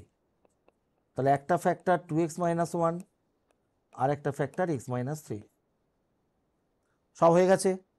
এবার এলসিএম দেখো, আগেই হয়েছে সংখ্যার দিক থেকে 5, 3, 7 মানে 105। এখান থেকে একটা এক্স কমন গেছে মানে 105x। 2x মাইনাস 1 এখানে আছে, 2x মাইনাস 1 হোল স্কোয়ার আছে, তাহলে 2x মাইনাস 1-এর হোল স্কোয়ারটা এলসিএমে আসবে। আর এই x মাইনাস 3টা এখানে আছে, তাহলে x মাইনাস 3টাও এলসিএমে আসবে। কমপ্লিট। তাহলে 105x 2x minus 1 whole square x minus 3, C অপশানে আছে 105x 2x minus 1 whole square x minus 3। তাহলে যেখানে যত ফ্যাক্টর আছে প্রত্যেকটা এলসিএমের মধ্যে নিয়ে আসবো, তবেই অ্যান্সারটা কমপ্লিট করতে পারবো। তাহলে নিউমেরিক্যাল পার্ট থেকে 105, এখান থেকে একটা কমন আছে x, তাহলে 105 ইন্টু এক্স, এটা x কমন নিলে যেটা আসছে সেটা 2x মাইনাস 1-এর হোল স্কোয়ার, এখানে একটা 2x মাইনাস 1, তাহলে সব থেকে বড় পাওয়ার নিয়ে যেটা সেটাই এলসিএমে আসবে 2x মাইনাস 1 হোল স্কোয়ার। আর এক্সট্রা একটা ফ্যাক্টর এখানে আছে x মাইনাস 3, এটাও এলসিএমে আসবে। So this is the complete LCM, যেটা আমরা ওয়েট করছি সি অপশানে দেখতে পাচ্ছি। তাহলে C option is correct here. আচ্ছা তুমি ফ্যাক্টর করেছো 15 আর 35-এর এলসিএম কত বলো? যে আমাকে প্রশ্নটা করলে বুঝতে হবে কিন্তু, 15 আর 35-এর এলসিএম 105, এটা বুঝেছো? আচ্ছা একটা এক্স কমন গেছে সেটা বুঝেছো? এই যে 4x³ minus 4x² plus x, x common নিলাম, এই যে বললাম।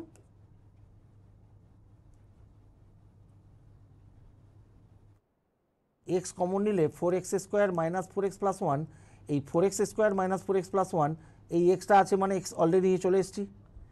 আর ভিতরের পার্টটা হচ্ছে 2x মাইনাস 1-এর হোল স্কোয়ার, তাহলে এলসিএমে 2x মাইনাস 1-এর হোল স্কোয়ার, কারণ এখানে একটা 2x মাইনাস 1 আছে, এটা আসবে। আর এখান থেকে x মাইনাস 3টা যেহেতু আছে, এলসিএমে x মাইনাস 3 আসবে। তোমরা জানো নিশ্চয়ই যে এলসিএমে যেখানে যত ফ্যাক্টর সবাইকে নিয়ে একসাথে চলে আসতে হয়। এবার কি বোঝাতে পারলাম? হ্যালো, ওকে ওকে।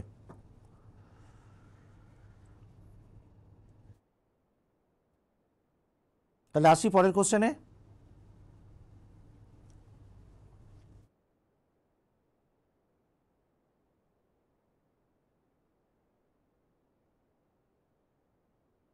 নাম্বার 12,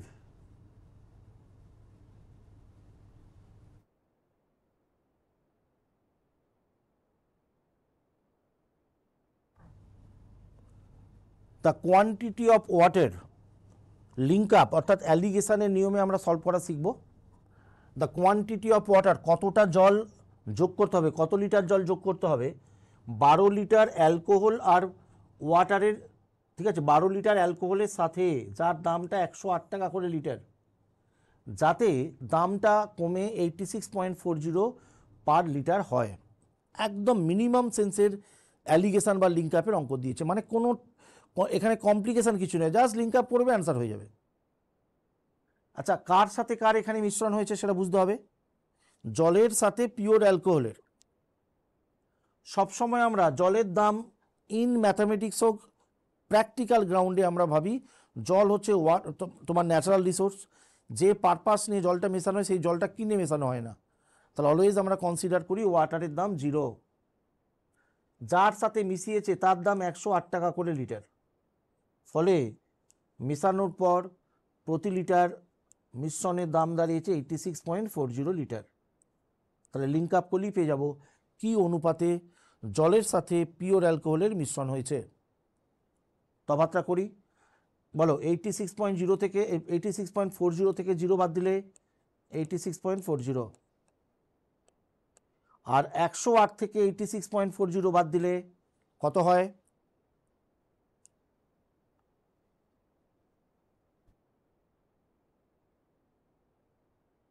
বলো 108 থেকে এদিকে হচ্ছে 86, 87, 13, 13 আর 8 হচ্ছে তোমার 21, 21 টাকা 60।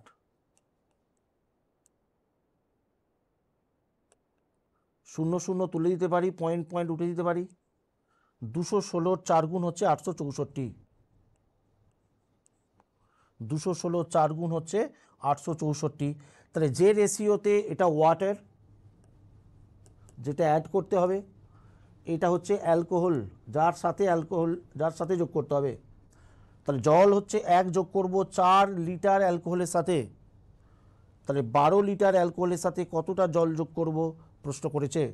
4-এর সাথে যদি 1 হয়, 12-র সাথে নিশ্চয়ই 3 লিটার। তাহলে ইজিলি আমরা অ্যান্সারে পৌঁছে গেলাম 3 লিটার্স, বি অপশানে আছে 3 লিটার্স। আশা করি এটা বুঝেছো। অ্যালিগেশন ইজ মোস্ট ইজি একটা চ্যাপ্টার, ঠিকঠাক বুঝতে হয় যে কার সাথে কার মিশ্রণ হয়েছে। এখানে জলের সাথে মিশ্রণ হয়েছে অ্যালকোহলের, জলের দাম যেখানে 0, অ্যালকোহলের দাম যেখানে 108, ফলে ফাইনালি মিশ্রণের দাম দাঁড়িয়েছে 86.40। কোনাকুনি বিয়োগ করলে আমরা পেলাম 216:864, মানে 1:4।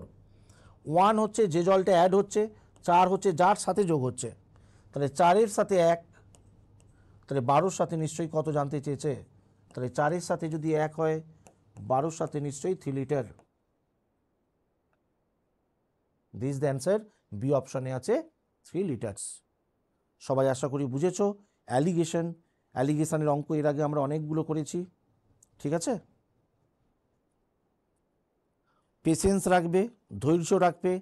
কম্পিটিটিভ পরীক্ষা যদি আমাদের সিলেক্ট হতে হয়, তাহলে আমাদের সবথেকে প্রথম দরকার হচ্ছে we have to make patience, ধৈর্য ক্ষমতা রাখতে হবে, ঠিক আছে।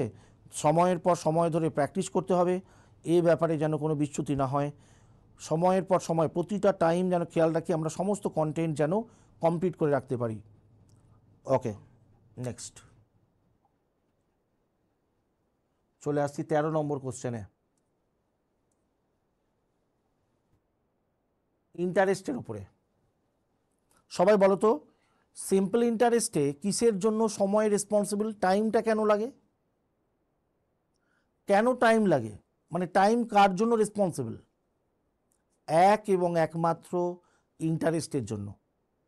আমি যে কোনো দিন প্রিন্সিপাল ইনভেস্ট করতে পারি, যে কোনো দিন প্রিন্সিপাল ইনভেস্ট করতে পারি, তার জন্য টাইম রেসপন্সিবল নয়। টাকা রাখলে কিছু সময় পরে সুদে আসলে হবে, কিন্তু মাঝখানে যে সুদরা হবে তার জন্যই সময়টা রেসপন্সিবল।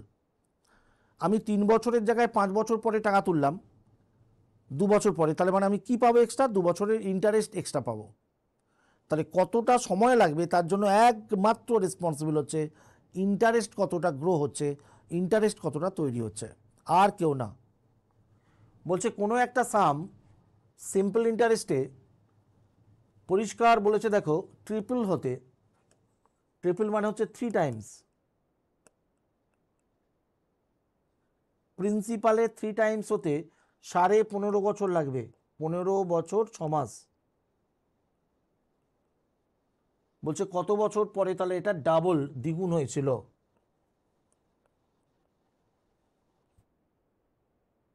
আমি বলেছি কত সময় লাগবে, তার জন্য একমাত্র রেসপন্সিবল অল ইউ নো, তোমরা সবাই জানো যে কেন সময় লাগে, একমাত্র ইন্টারেস্টের জন্য।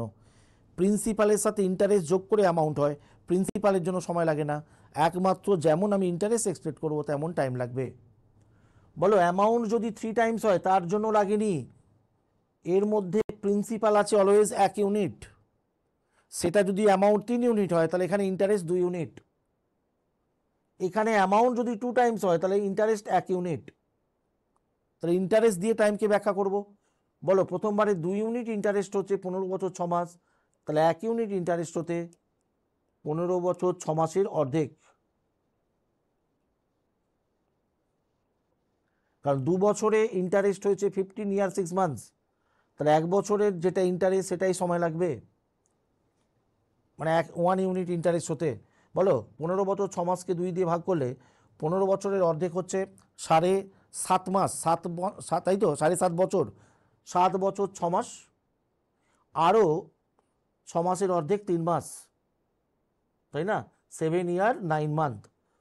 তাহলে 15 ইয়ারের হাফ হচ্ছে 7.5 ইয়ার, মানে 7 ইয়ার 6 মান্থস, আর এই 6 মান্থসের হাফ হচ্ছে 3 মান্থ, তাহলে 7 ইয়ার 9 মান্থস। ঠিক আছে, বুঝেছো? তাহলে আবার বলছি, অ্যামাউন্ট যদি 3 গুণ হয় 3 ইউনিট, তার মধ্যে প্রিন্সিপাল আছে 1 ইউনিট, ইন্টারেস্ট হবে 2 ইউনিট। এই 2 ইউনিট ইন্টারেস্ট গ্রো করতে টাইম লেগেছে 15 ইয়ার 6 মান্থস। বলছে সুদে আসলে দ্বিগুণ হতে কত বছর লাগবে? সুদে আসলে দ্বিগুণ হচ্ছে মানে এর মধ্যে প্রিন্সিপাল 1 ইউনিট, তাহলে ইন্টারেস্ট গ্রো হয়েছে 1 ইউনিট, তাহলে 1 ইউনিট ইন্টারেস্ট হতে লাগবে 15 বছর 6 মাসের অর্ধেক, দ্যাট ইজ 7 ইয়ার 9 মান্থ। তাহলে answer 7 year 9 month. We get the answer D option.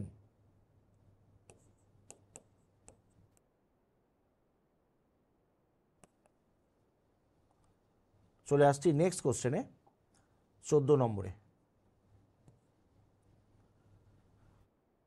বলছে 15,000 টাকার উপর 12% পার অ্যানাম সুদের হারে 1 বছর 4 মাসের মোট কম্পাউন্ড ইন্টারেস্ট কত হবে? বেসিক্যালি কনসেপশন ঠিক রাখলে আমি বলেছি যে কিচ্ছু লাগে না, যে কম্পাউন্ড ইন্টারেস্ট আমার কাছে টাফ একদম না। মনে রাখবে ফার্স্ট ইয়ার পর্যন্ত যা এসআই তাই সিআই, তাহলে প্রথম 12 মাসে যা সিম্পল ইন্টারেস্ট হবে তাই কম্পাউন্ড ইন্টারেস্ট হবে। সবাই পারবো যে 15,000-এর 12% হবে। তোমরা কি কেউ 12% মানে 12/100 ইন্টু 15,000 এভাবে সলভ করবে না। 12% মানে 15,000-এ দুটো শূন্য কেটে যাবে যখনই পার্সেন্টেজ করছো, তাহলে 150 ইন্টু 12, 15 ইন্টু 12 হচ্ছে 180, তাহলে 1800।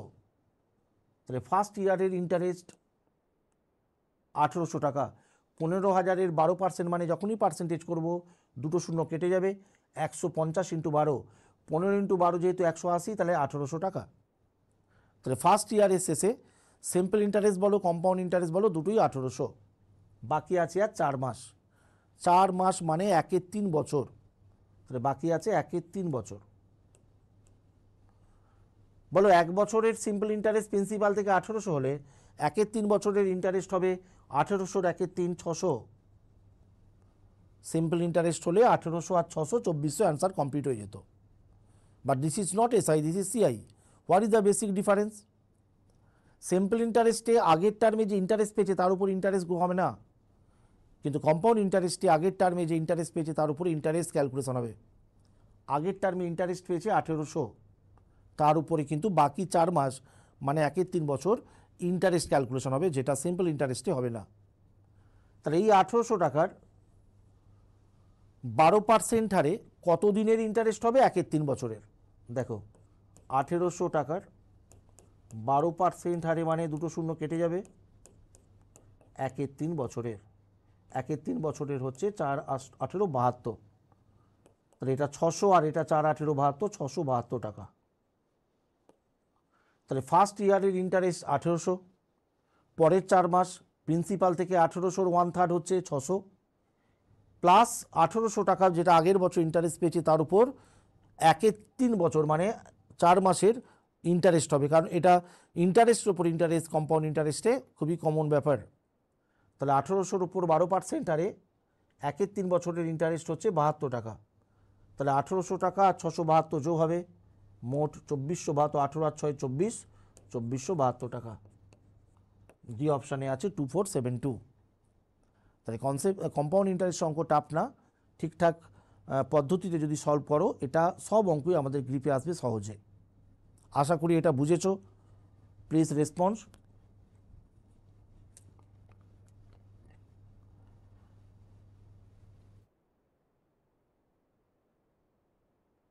আচ্ছা, ফার্স্ট ইয়ারের ইন্টারেস্ট যা এসআই তাই সিআই, নিশ্চয়ই 1800 বুঝেছো।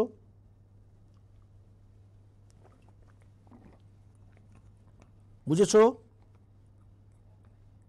আচ্ছা, পরের 4 মাস প্রিন্সিপাল থেকে ইন্টারেস্ট আসবে তো। 1800 টাকার 4 মাস মানে 1-3 বছরের ইন্টারেস্ট 600। 1 বছরে যদি 1800 হয় তাহলে 4 মাসে প্রিন্সিপাল থেকে কত আসবে? 600। কত হলো? 2400।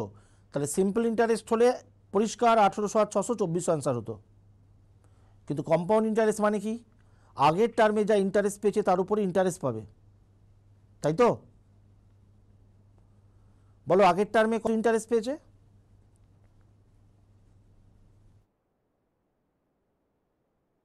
বলো আগের টার্মে মানে আগের বছর ইন্টারেস্ট কত পেয়েছে?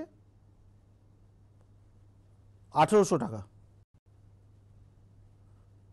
তার উপরে কিন্তু ওটা কিন্তু সুদ, কিন্তু সুদের ওপর সুদ পাবে, তাহলে 1800 টাকার ইন্টারেস্ট পাবে। বলো 1800 টাকা সারা বছর হলে 1800 টাকার 12% করতাম, সারা বছর নয়, মাত্র 4 মাস মানে 1-3 বছর। তাহলে 1800 টাকার 12% হারে 1-3 বছরের সুদ হলো, ওটা ইন্টারেস্টের ওপর ইন্টারেস্ট 72 টাকা। তাহলে সিম্পল ইন্টারেস্ট হলে 2400 হতো, কম্পাউন্ড ইন্টারেস্ট বলে ইন্টারেস্টের ওপর ইন্টারেস্ট যোগ করে 72 টাকা হচ্ছে, মোট হলো 2472। ক্লিয়ার হলো? ওকে, নেক্সট এগিয়ে যাই।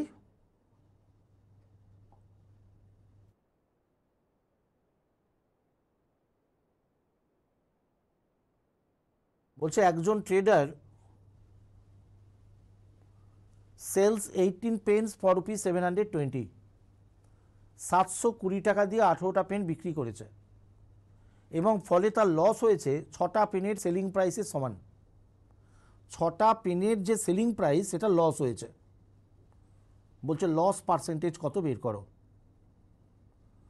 আচ্ছা আমায় বলো, লস পার্সেন্টেজ বের করতে গিয়ে টাকা কি রেসপন্সিবল? আমরা আজকেই অঙ্ক করেছি কত সহজে, টাকাটা কিন্তু আমরা কোনো রকম ফ্যাক্টর হিসেবে আনবই না। এটা একটা ম্যানের সঙ্গে আর একটা ম্যানের বিরাট তফাৎ করে দেবে, যে টাকাটা নিয়ে একজন ক্যালকুলেশন করবে, 6টা অঙ্ক করতে যা টাইম লাগবে একটা অঙ্ক করে বেরিয়ে চলে যাবে। ঠিক আছে, মানে 6খানা অঙ্ক সেই সময় হবে যদি ক্যালকুলেশন করে করো, একটা অঙ্ক করতেও শেষ করতে পারা যাবে না। কীভাবে না, টাকাটা আমি ইউজই করবো না, কারণ আমার টাকাটা ইউজ করে কী লাভ? আমার টাকা নিয়ে কোনো প্রশ্ন করেছে? হ্যাঁ হ্যাঁ বলো একদম। 18টা পেন বিক্রি করে 6টা পেনের সেলিং প্রাইস লস করেছে। আমি কিন্তু আজকেই তোমাদের এটা ডিসকাস করেছিলাম। 5-এতে 1 লস। দেখো, যেটা লাভ লোকসান তাকে তুমি চেঞ্জ করতে পারবে না, 6টা পেনের সেলিং প্রাইস একে তুমি চেঞ্জ করতে পারবে না। আমি এখানে তাহলে 4টে অঙ্ক ডিসকাস করি। এই 4টে অঙ্কের একটা অঙ্ক আমি বলে দিচ্ছি, তুমি যে ক্লার্কশিপ দেবে তার সেটের মধ্যে একটা পাবেই পাবে। এবারের ফুডের প্রায় সমস্ত শিফটে পড়েছে। যদি বলতো 18টা পেন বিক্রি করে 6টা পেনের ক্রয় মূল্য লাভ করেছে বা 6টা পেনের ক্রয় মূল্য লস করেছে, কোনো কিছু চেঞ্জ করবে না, লাভ লোকসান দুটোর অ্যান্সার একই হবে, 6/18 × 100। তাহলে যদি বলে 6টা পেনের ক্রয় মূল্য লাভ করেছে বা 6টা পেনের ক্রয় মূল্য লস করেছে, তাহলে অ্যান্সার হবে লাভ পার্সেন্টেজ বা লস পার্সেন্টেজ উপরে 6। শুনছো ভালো করে, আশা করি অসম্ভব ইম্পর্টেন্ট ইনফরমেশান দিলাম কিন্তু। 6/18 × 100 লাভের ক্ষেত্রে হবে, লসের ক্ষেত্রে হবে, এটা মাথায় রাখবে। আর 6/18 যেহেতু 1/3, 33.13%।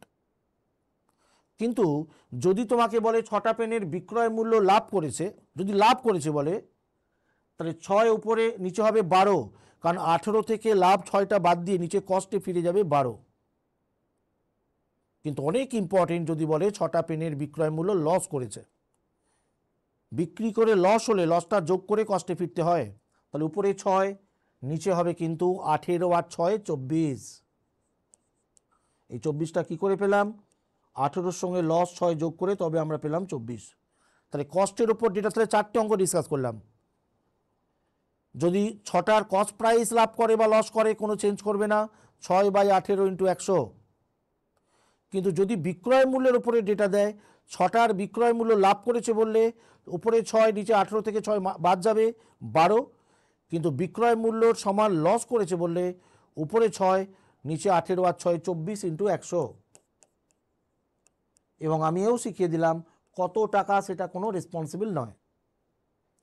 4 6 24, 4 25 100, অ্যান্সার 25%।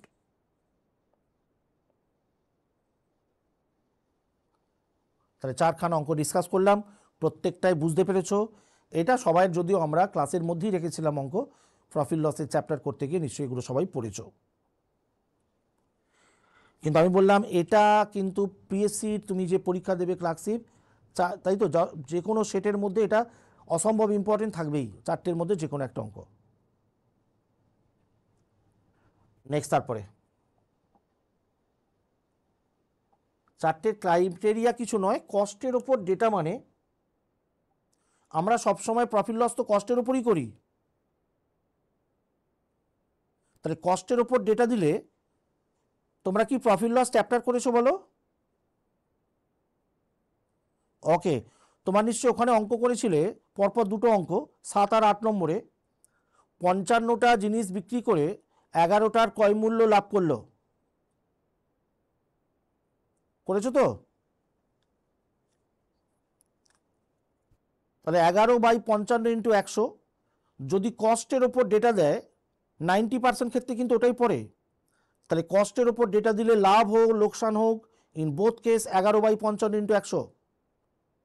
কিন্তু যদি সেলিংয়ের ওপর ডেটা দেয়, উপরে 11 হবে, নিচে হবে 44 × 100। কিন্তু অনেক ইম্পর্টেন্ট, অনেক স্ট্যান্ডার্ড, যদি লস বলে তাহলে 11 নিচে কিন্তু 55-এর সাথে 11 যোগ করে 66 হবে। এই 4টে অঙ্কই তোমাকে শিখিয়ে দিলাম। কস্টের ওপর ডেটা নো চেঞ্জ, আমরা চিরদিন কস্টের ওপর ডেটার উপরে অ্যান্সার করি, নো চেঞ্জ, কারণ কস্টের উপরই তো অ্যান্সার করব, তাহলে কেন চেঞ্জ করতে যাব? কিন্তু সেলিংয়ের ওপর ডেটা দিয়ে তোমাকে অ্যান্সার চাইছে লাভ বা লস পার্সেন্টেজ, তুমি তো কস্টের উপরই সলভ করবে, কিন্তু ডেটা দিচ্ছে সেলিংয়ের ওপর। তাহলে 11/44 আর ওটা 11/66, যেমন এখানে 6/12 আর 6/24। কিন্তু কস্টের উপর ডেটা দিলে 6/18 লাভ হলেও হবে, লস হলেও হবে। দেখবে ক্লাসে তোমরা 2টো অঙ্ক করছো, কিন্তু হোমওয়ার্কের মধ্যে এরকম 3খানা অঙ্ক আছে, 3টে আশা করি প্র্যাকটিস করেছো এভাবে। নেক্সট,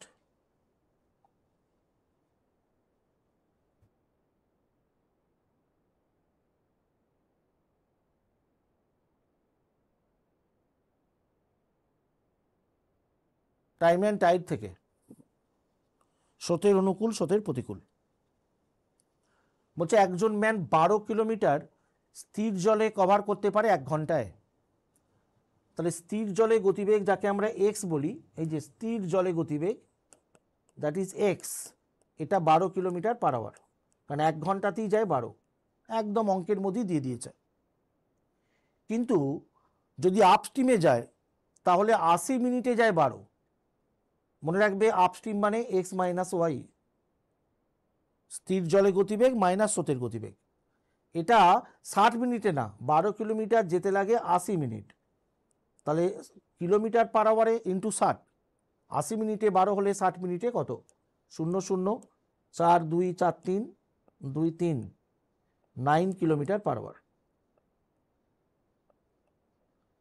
উত্তর চেয়েছে find the time it will take to row 45 kilometre in direction of the current, মানে ডাউন স্ট্রিম, ডিরেকশন মানে স্রোতের অভিমুখে। আচ্ছা বলো তাহলে, 12 থেকে স্রোতের গতিবেগ কত বাদ দিয়ে আমি 9 পেয়েছি? 3। তাহলে ওয়াই এর ভ্যালু স্রোতের গতিবেগ যদি জানতে চাই তো কত? Answer 3 kilometre. কতগুলো অ্যান্সার শেখাচ্ছি দেখো। তাহলে স্রোতের গতিবেগ চাইলে 12 থেকে 9 বাদ 3 কিলোমিটার পার আওয়ার। তাহলে downstream rate X plus Y কত? 12 প্লাস 3 15 কিলোমিটার পার আওয়ার। তাহলে সারা চ্যাপ্টারটাই নার্চার হচ্ছে এক্স আর ওয়াই নিয়ে। এক্স হচ্ছে স্থির জলে গতিবেগ, অঙ্কে দিয়েছে 12। Upstream rate X minus Y, আমরা ক্যালকুলেশন করে পেলাম 80 মিনিটে 12, তাহলে 60 মিনিটে 9। তাহলে এক্স থেকে ওয়াই বাদ দিয়েছি, 12 থেকে 9 মানে ওয়াই এর ভ্যালু 3। তাহলে স্রোতের গতিবেগ যদি কোশ্চেন করতো কত? অ্যান্সার 3। বলো 12-র সাথে স্রোতের গতিবেগ 3 যোগ করলে ডাউন স্ট্রিম রেট পাচ্ছি 15। তাহলে 45 যেতে কত সময় লাগবে? 45/15, 3 আওয়ার্স।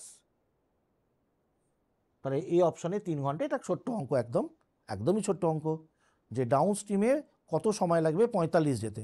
তাহলে ডাউন স্ট্রিমের রেট বার করে 45কে ভাগ করলেই হবে। আর ডাউন স্ট্রিমের রেটটা এক্স প্লাস ওয়াই আমরা পেয়ে গেলাম 15, 12 আর 3 যোগ করে 15। তাহলে 45 যাবে 15 নিয়ে কত ঘন্টায়? ইজি কোশ্চেন, টাইম অ্যান্ড টাইডের 3 ঘন্টা। আর সবাইকে বলি টাইম অ্যান্ড টাইড আমাদের সবথেকে ইম্পর্টেন্ট, কিন্তু অনেক ইম্পর্টেন্ট, কিন্তু সবথেকে ছোটো চ্যাপ্টার। এখানে কোনো কমপ্লিকেশান নেই, এক্স আর ওয়াই নিয়ে সমস্ত চ্যাপ্টার। তো এই আলাদা কিছু আছে এটা ভাববে না, ভাবতে গেলেই তোমার টাফ লাগবে। এখানে ভাববে সিম্পল, এক্স আছে আর ওয়াই আছে। এক্স হচ্ছে স্থির জলের গতিবেগ, ওয়াই হচ্ছে স্রোতের গতিবেগ। যোগ করলে ডাউন স্ট্রিম, বিয়োগ করলে আপস্ট্রিম। এছাড়া হাজারখানা অঙ্ক হলেও আর কোনো কনসেপশান নেই, কিন্তু তবুও আমাদের স্টুডেন্টদের অনেকেই বিভিন্নভাবে কিছু ভেবে নেয়, যার জন্য কমপ্লিকেশান লাগে। একদম না, এক্স আর ওয়াই ছাড়াই চ্যাপ্টারে ভাববে যে কিছু নেই আর। এক্স হচ্ছে স্থির জলের গতিবেগ, ওয়াই হচ্ছে স্রোতের গতিবেগ। যোগ করলে ডাউন স্ট্রিম রেট, বিয়োগ করলে আপস্ট্রিম রেট। এটা দিয়ে সব অঙ্ক হবে, যেমন এখানে হলো। তাহলে ডেটাটাকে তোমাকে ইউজ করতে হবে, ডেটাটা যেন আমরা মিস্টেক না করি। তাহলে 45 যেতে লাগবে, 45/15 মানে 3 ঘন্টা। চলে আসি তাহলে পরের কোশ্চেনে।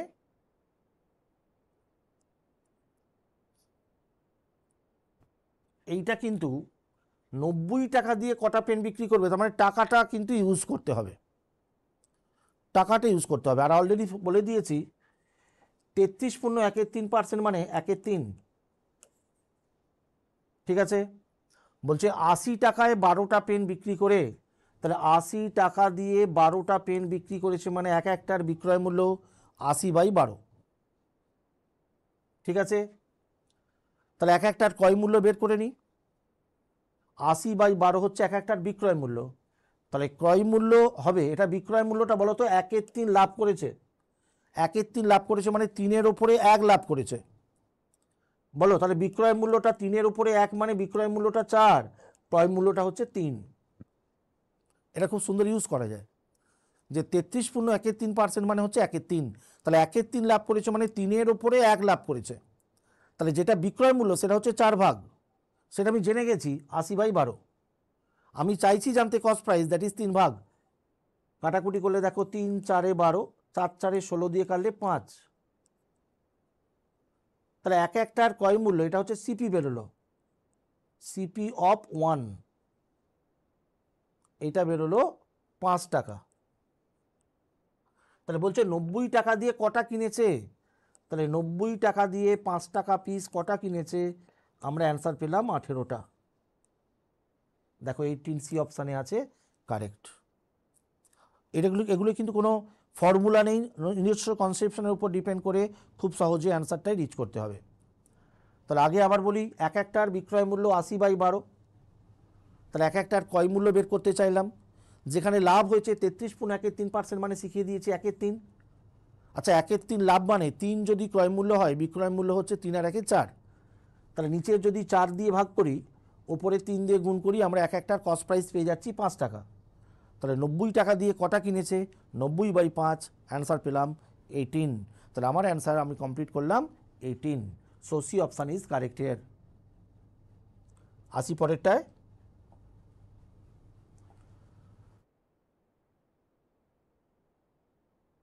একটা সিম্পলিফিকেশন দিয়েছে, এক্স এর মান চেয়েছে। 8/15 ডিভিশন 4/3 মানে মাল্টিপ্লাই করলে 3/4 ইন্টু 3 পূর্ণ x/4, অর্থাৎ এক্স এর ভ্যালুটা আননোন, বের করতে হবে। ডান দিকে দিয়েছে 1.5 মানে 3/2, ডান দিকে 1.5 মানে মনে রাখবে 3/2। তাহলে দেখো সলভ করছি, 8/15,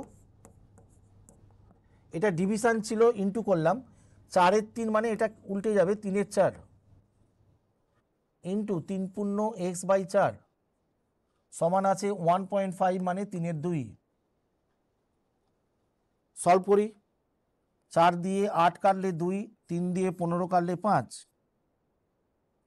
তাহলে বলো এই ভ্যালুটা থেকে গেল কত? ডান দিকে 3-এর 2 আছে, আর বাঁদিক থেকে এই যে 2-এর 5 উল্টে গেলে 5-এর 2 মানে 15/4, মানে 3 পূর্ণ 3-এর 4। ব্যাস, এক্স এর মান আমরা পেয়ে গেলাম। এটা 3 পূর্ণ x/4, এটা 3 পূর্ণ 3/4, তাহলে এক্স এর জায়গায় বসেছে 3। সো এক্স এর ভ্যালু সি অপশান পেয়ে গেলাম, 3 কারেক্ট। তাহলে আবার বলছি, 8/15, এটাকে ডিভিশনকে মাল্টিপ্লাই করলাম, ডিভিশন 4-এর 3 ছিল, মাল্টিপ্লাই হলো 3-এর 4, আর এটা যা ছিল আননোন যেহেতু 3 পূর্ণ x/4 রেখে দিলাম, ডান দিকে 1.5 মানে 3/2, ক্যান্সেল করে বাঁদিকে ফ্র্যাকশনটা পেয়েছি 2-এর 5, এই 2-এর 5 রাইট সাইডে শিফট করলে হচ্ছে 5-এর 2, তাহলে 3 5 15/4 মানে 3 পূর্ণ 3-এর 4, তাহলে 3 পূর্ণ x/4 হয়ে গেল 3 পূর্ণ 3/4, তাহলে এক্স এর জায়গায় যে ভ্যালুটা বসছে সেটা হচ্ছে 3, তাহলে এক্স এর ভ্যালু হচ্ছে 3। So you get the answer 3। ঠিক আছে, সবাই বুঝতে পেরেছো? ছোট সিম্পলিফিকেশন, খুব টাফ কিছু না, অ্যান্সার হচ্ছে 3। আমরা চলে আসি পরের কোশ্চেন, অর্থাৎ 19 নম্বর।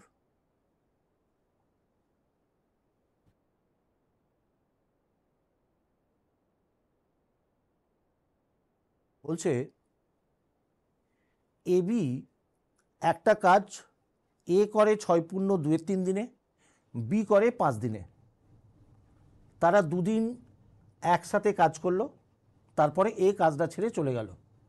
বলছে বাকি কাজটা বি কতক্ষণে করবে বের করো। বাকি কাজটা বি একা কতক্ষণে করবে। দেখো, এ একদিনে করে 6 পূর্ণ 2-এর 3 মানে 20/3, তাহলে 3-এর 20, 6 পূর্ণ 2-এর 3 মানে 20/3, তাহলে একদিনের কাজ 3-এর 20, তাহলে দুদিনে করেছে, দেখো 3/20, এ একদিনে করে, তাহলে দুদিনে করেছে 3/10, আর বি একদিনে করে 1-এর 5, তাহলে দুদিনে করেছে 2-এর 5, তাহলে প্রথমটা হলো 3-এর 10। আচ্ছা, এই 2-এর 5কে রিলেট করো, 2-এর 5 মানি তো 4-এর 10, তাহলে 4-এর 10, এটাকে 2-এর 5 মানি 4-এর 10, বলো 4-এর 10 আর 3-এর 10 মোট হয়ে গেছে 7-এর 10, এটা কমপ্লিট। বাকি আছে 3-এর 10। বলছে বাকি কাজটা বি কত দিনে করবে বের করো। তাহলে বি বাকি কাজটা 3-এর 10 এক অংশ করতে লাগে 5 দিন, তাহলে 3-এর 10 অংশ করবে কত দিন? তাহলে এক অংশ করতে 5 দিন, 3-এর 10 করতে লাগবে ইন্টু 3-এর 10 দিন, কাটাকুটি করলে 3/2 মানে 1.5 ডেজ। তাহলে অ্যান্সার 1.5 ডেজ, দ্যাট ইজ 1.5 দিন। বি অপশানে আছে 1.5 ডেজ, দ্যাট ইজ 1.5 দিন। তাহলে এ একদিনে করে 3-এর 20, দুদিনে করে 3-এর 20 ইন্টু 2, বি একদিনে করে 1-এর 5, তাহলে দুদিনে করে 2-এর 5, 2-এর 5কে রিলেট করলাম 10-এর সাথে, 4-এর 10, মোট 4 আর 3 7-এর 10, বাকি আছে 3-এর 10। বলছে বি কত দিনে করবে।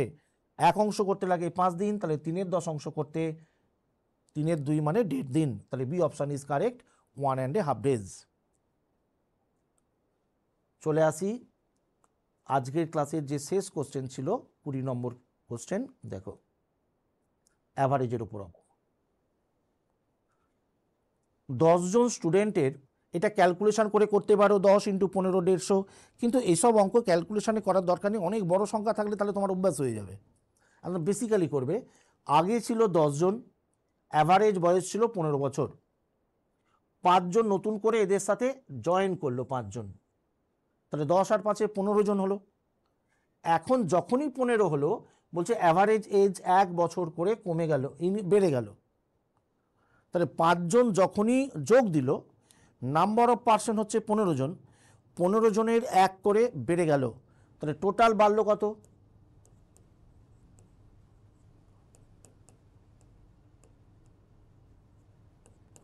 15 জনের এক করে মানে 15 ইয়ার্স।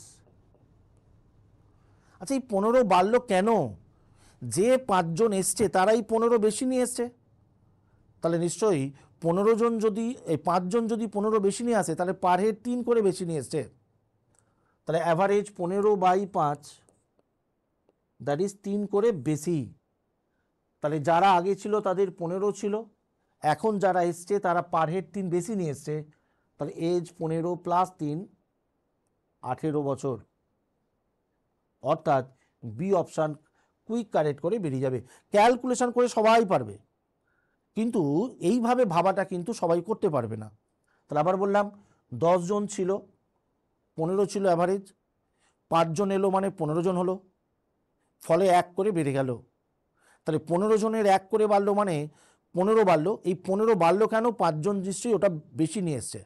তাহলে 5 জন যদি 15 বেশি নিয়ে আসে তাহলে পার হেড 3 করে বেশি ওদের অ্যাভারেজ এজ, তাহলে 15 থেকে 3 বেশি মানে ওদের অ্যাভারেজ এজ 18। কিন্তু যদি ক্যালকুলেশন করে করতে, আগে 10 জন 15 করেছিল 150 ইয়ার, এখন মোট হয়েছে 15 জন, অ্যাভারেজ হয়েছে 15 আর 1 16, তাহলে 15 জনের 16, 150 আর 90 240 বছর। তাহলে যে 5 জন এসছে সে তাদের বয়স কত? তাদের 240 থেকে 150 বাদ দিলে 90, তাহলে 5 জনের 90 মানে পার হেড 18। এটা ক্যালকুলেশন করে করলাম, কিন্তু ডিরেক্ট যে মেথডটা করলাম সবাই নিশ্চয়ই বুঝেছো। এই মেথডে আমাদের কন্টেন্টের মধ্যে অঙ্ক আছে, ক্লাস ওয়ার্কে আছে, হোমওয়ার্কে আছে, নিশ্চয়ই তোমাদের প্র্যাকটিসের মধ্যে আছে। যদি তোমরা বিসিএস এর স্টুডেন্ট হও তাহলে 4 নম্বর ক্লাসে ছিল, আর যদি জেনকমের স্টুডেন্ট হও তাহলে 7 নম্বর ক্লাসে ছিল। অ্যাভারেজের যে কন্টেন্টটা, হোমওয়ার্কে অনেক অঙ্ক আছে, সেগুলো নিশ্চয়ই প্র্যাকটিস করেছো। ওকে, তাহলে আজকে আমাদের ওভারঅল 6টা হ্যান্ডআউট যে তার কন্টেন্টটা কমপ্লিট হলো, অর্থাৎ ম্যাথের যে কন্টেন্টটা ছিল 6টা সেটা কমপ্লিট হলো। এর আগে ফুডের উপরে আমরা তোমাদের নিশ্চয়ই ক্লাসে করিয়েছি, তোমরা যেখানে ক্লাস করো, মিসলেনিয়াসের উপরে করো, সেটা করা হয়েছে। আর আজকে আমরা ক্লার্কশিপটা কমপ্লিট করলাম ম্যাথসের কন্টেন্টটা। তো ওভারঅল যতগুলো সেট তোমরা প্র্যাকটিস করলে নিশ্চয়ই ওই লেভেলের অঙ্কই আমরা এক্সপেক্ট করব পরীক্ষায় থাকবে। ঠিক আছে, আমরা ভালোভাবে তৈরি হব, প্রতিটা জিনিস নিখুঁত করে প্ল্যানিং করে প্র্যাকটিস করবে। স্ট্র্যাটেজি দরকার, শুধু প্রথম পার্টটা নয়, সেকেন্ড পার্ট এবং টাইপিং পর্যন্ত পুরো স্ট্রাকচারালি এটা আগে থেকে প্র্যাকটিস রাখবে, স্ট্র্যাটেজি ঠিক করবে, সেইভাবে নিশ্চয়ই নিজের প্ল্যানিং অনুযায়ী এগিয়ে যাবে, নিশ্চয়ই সফল হতেই হবে।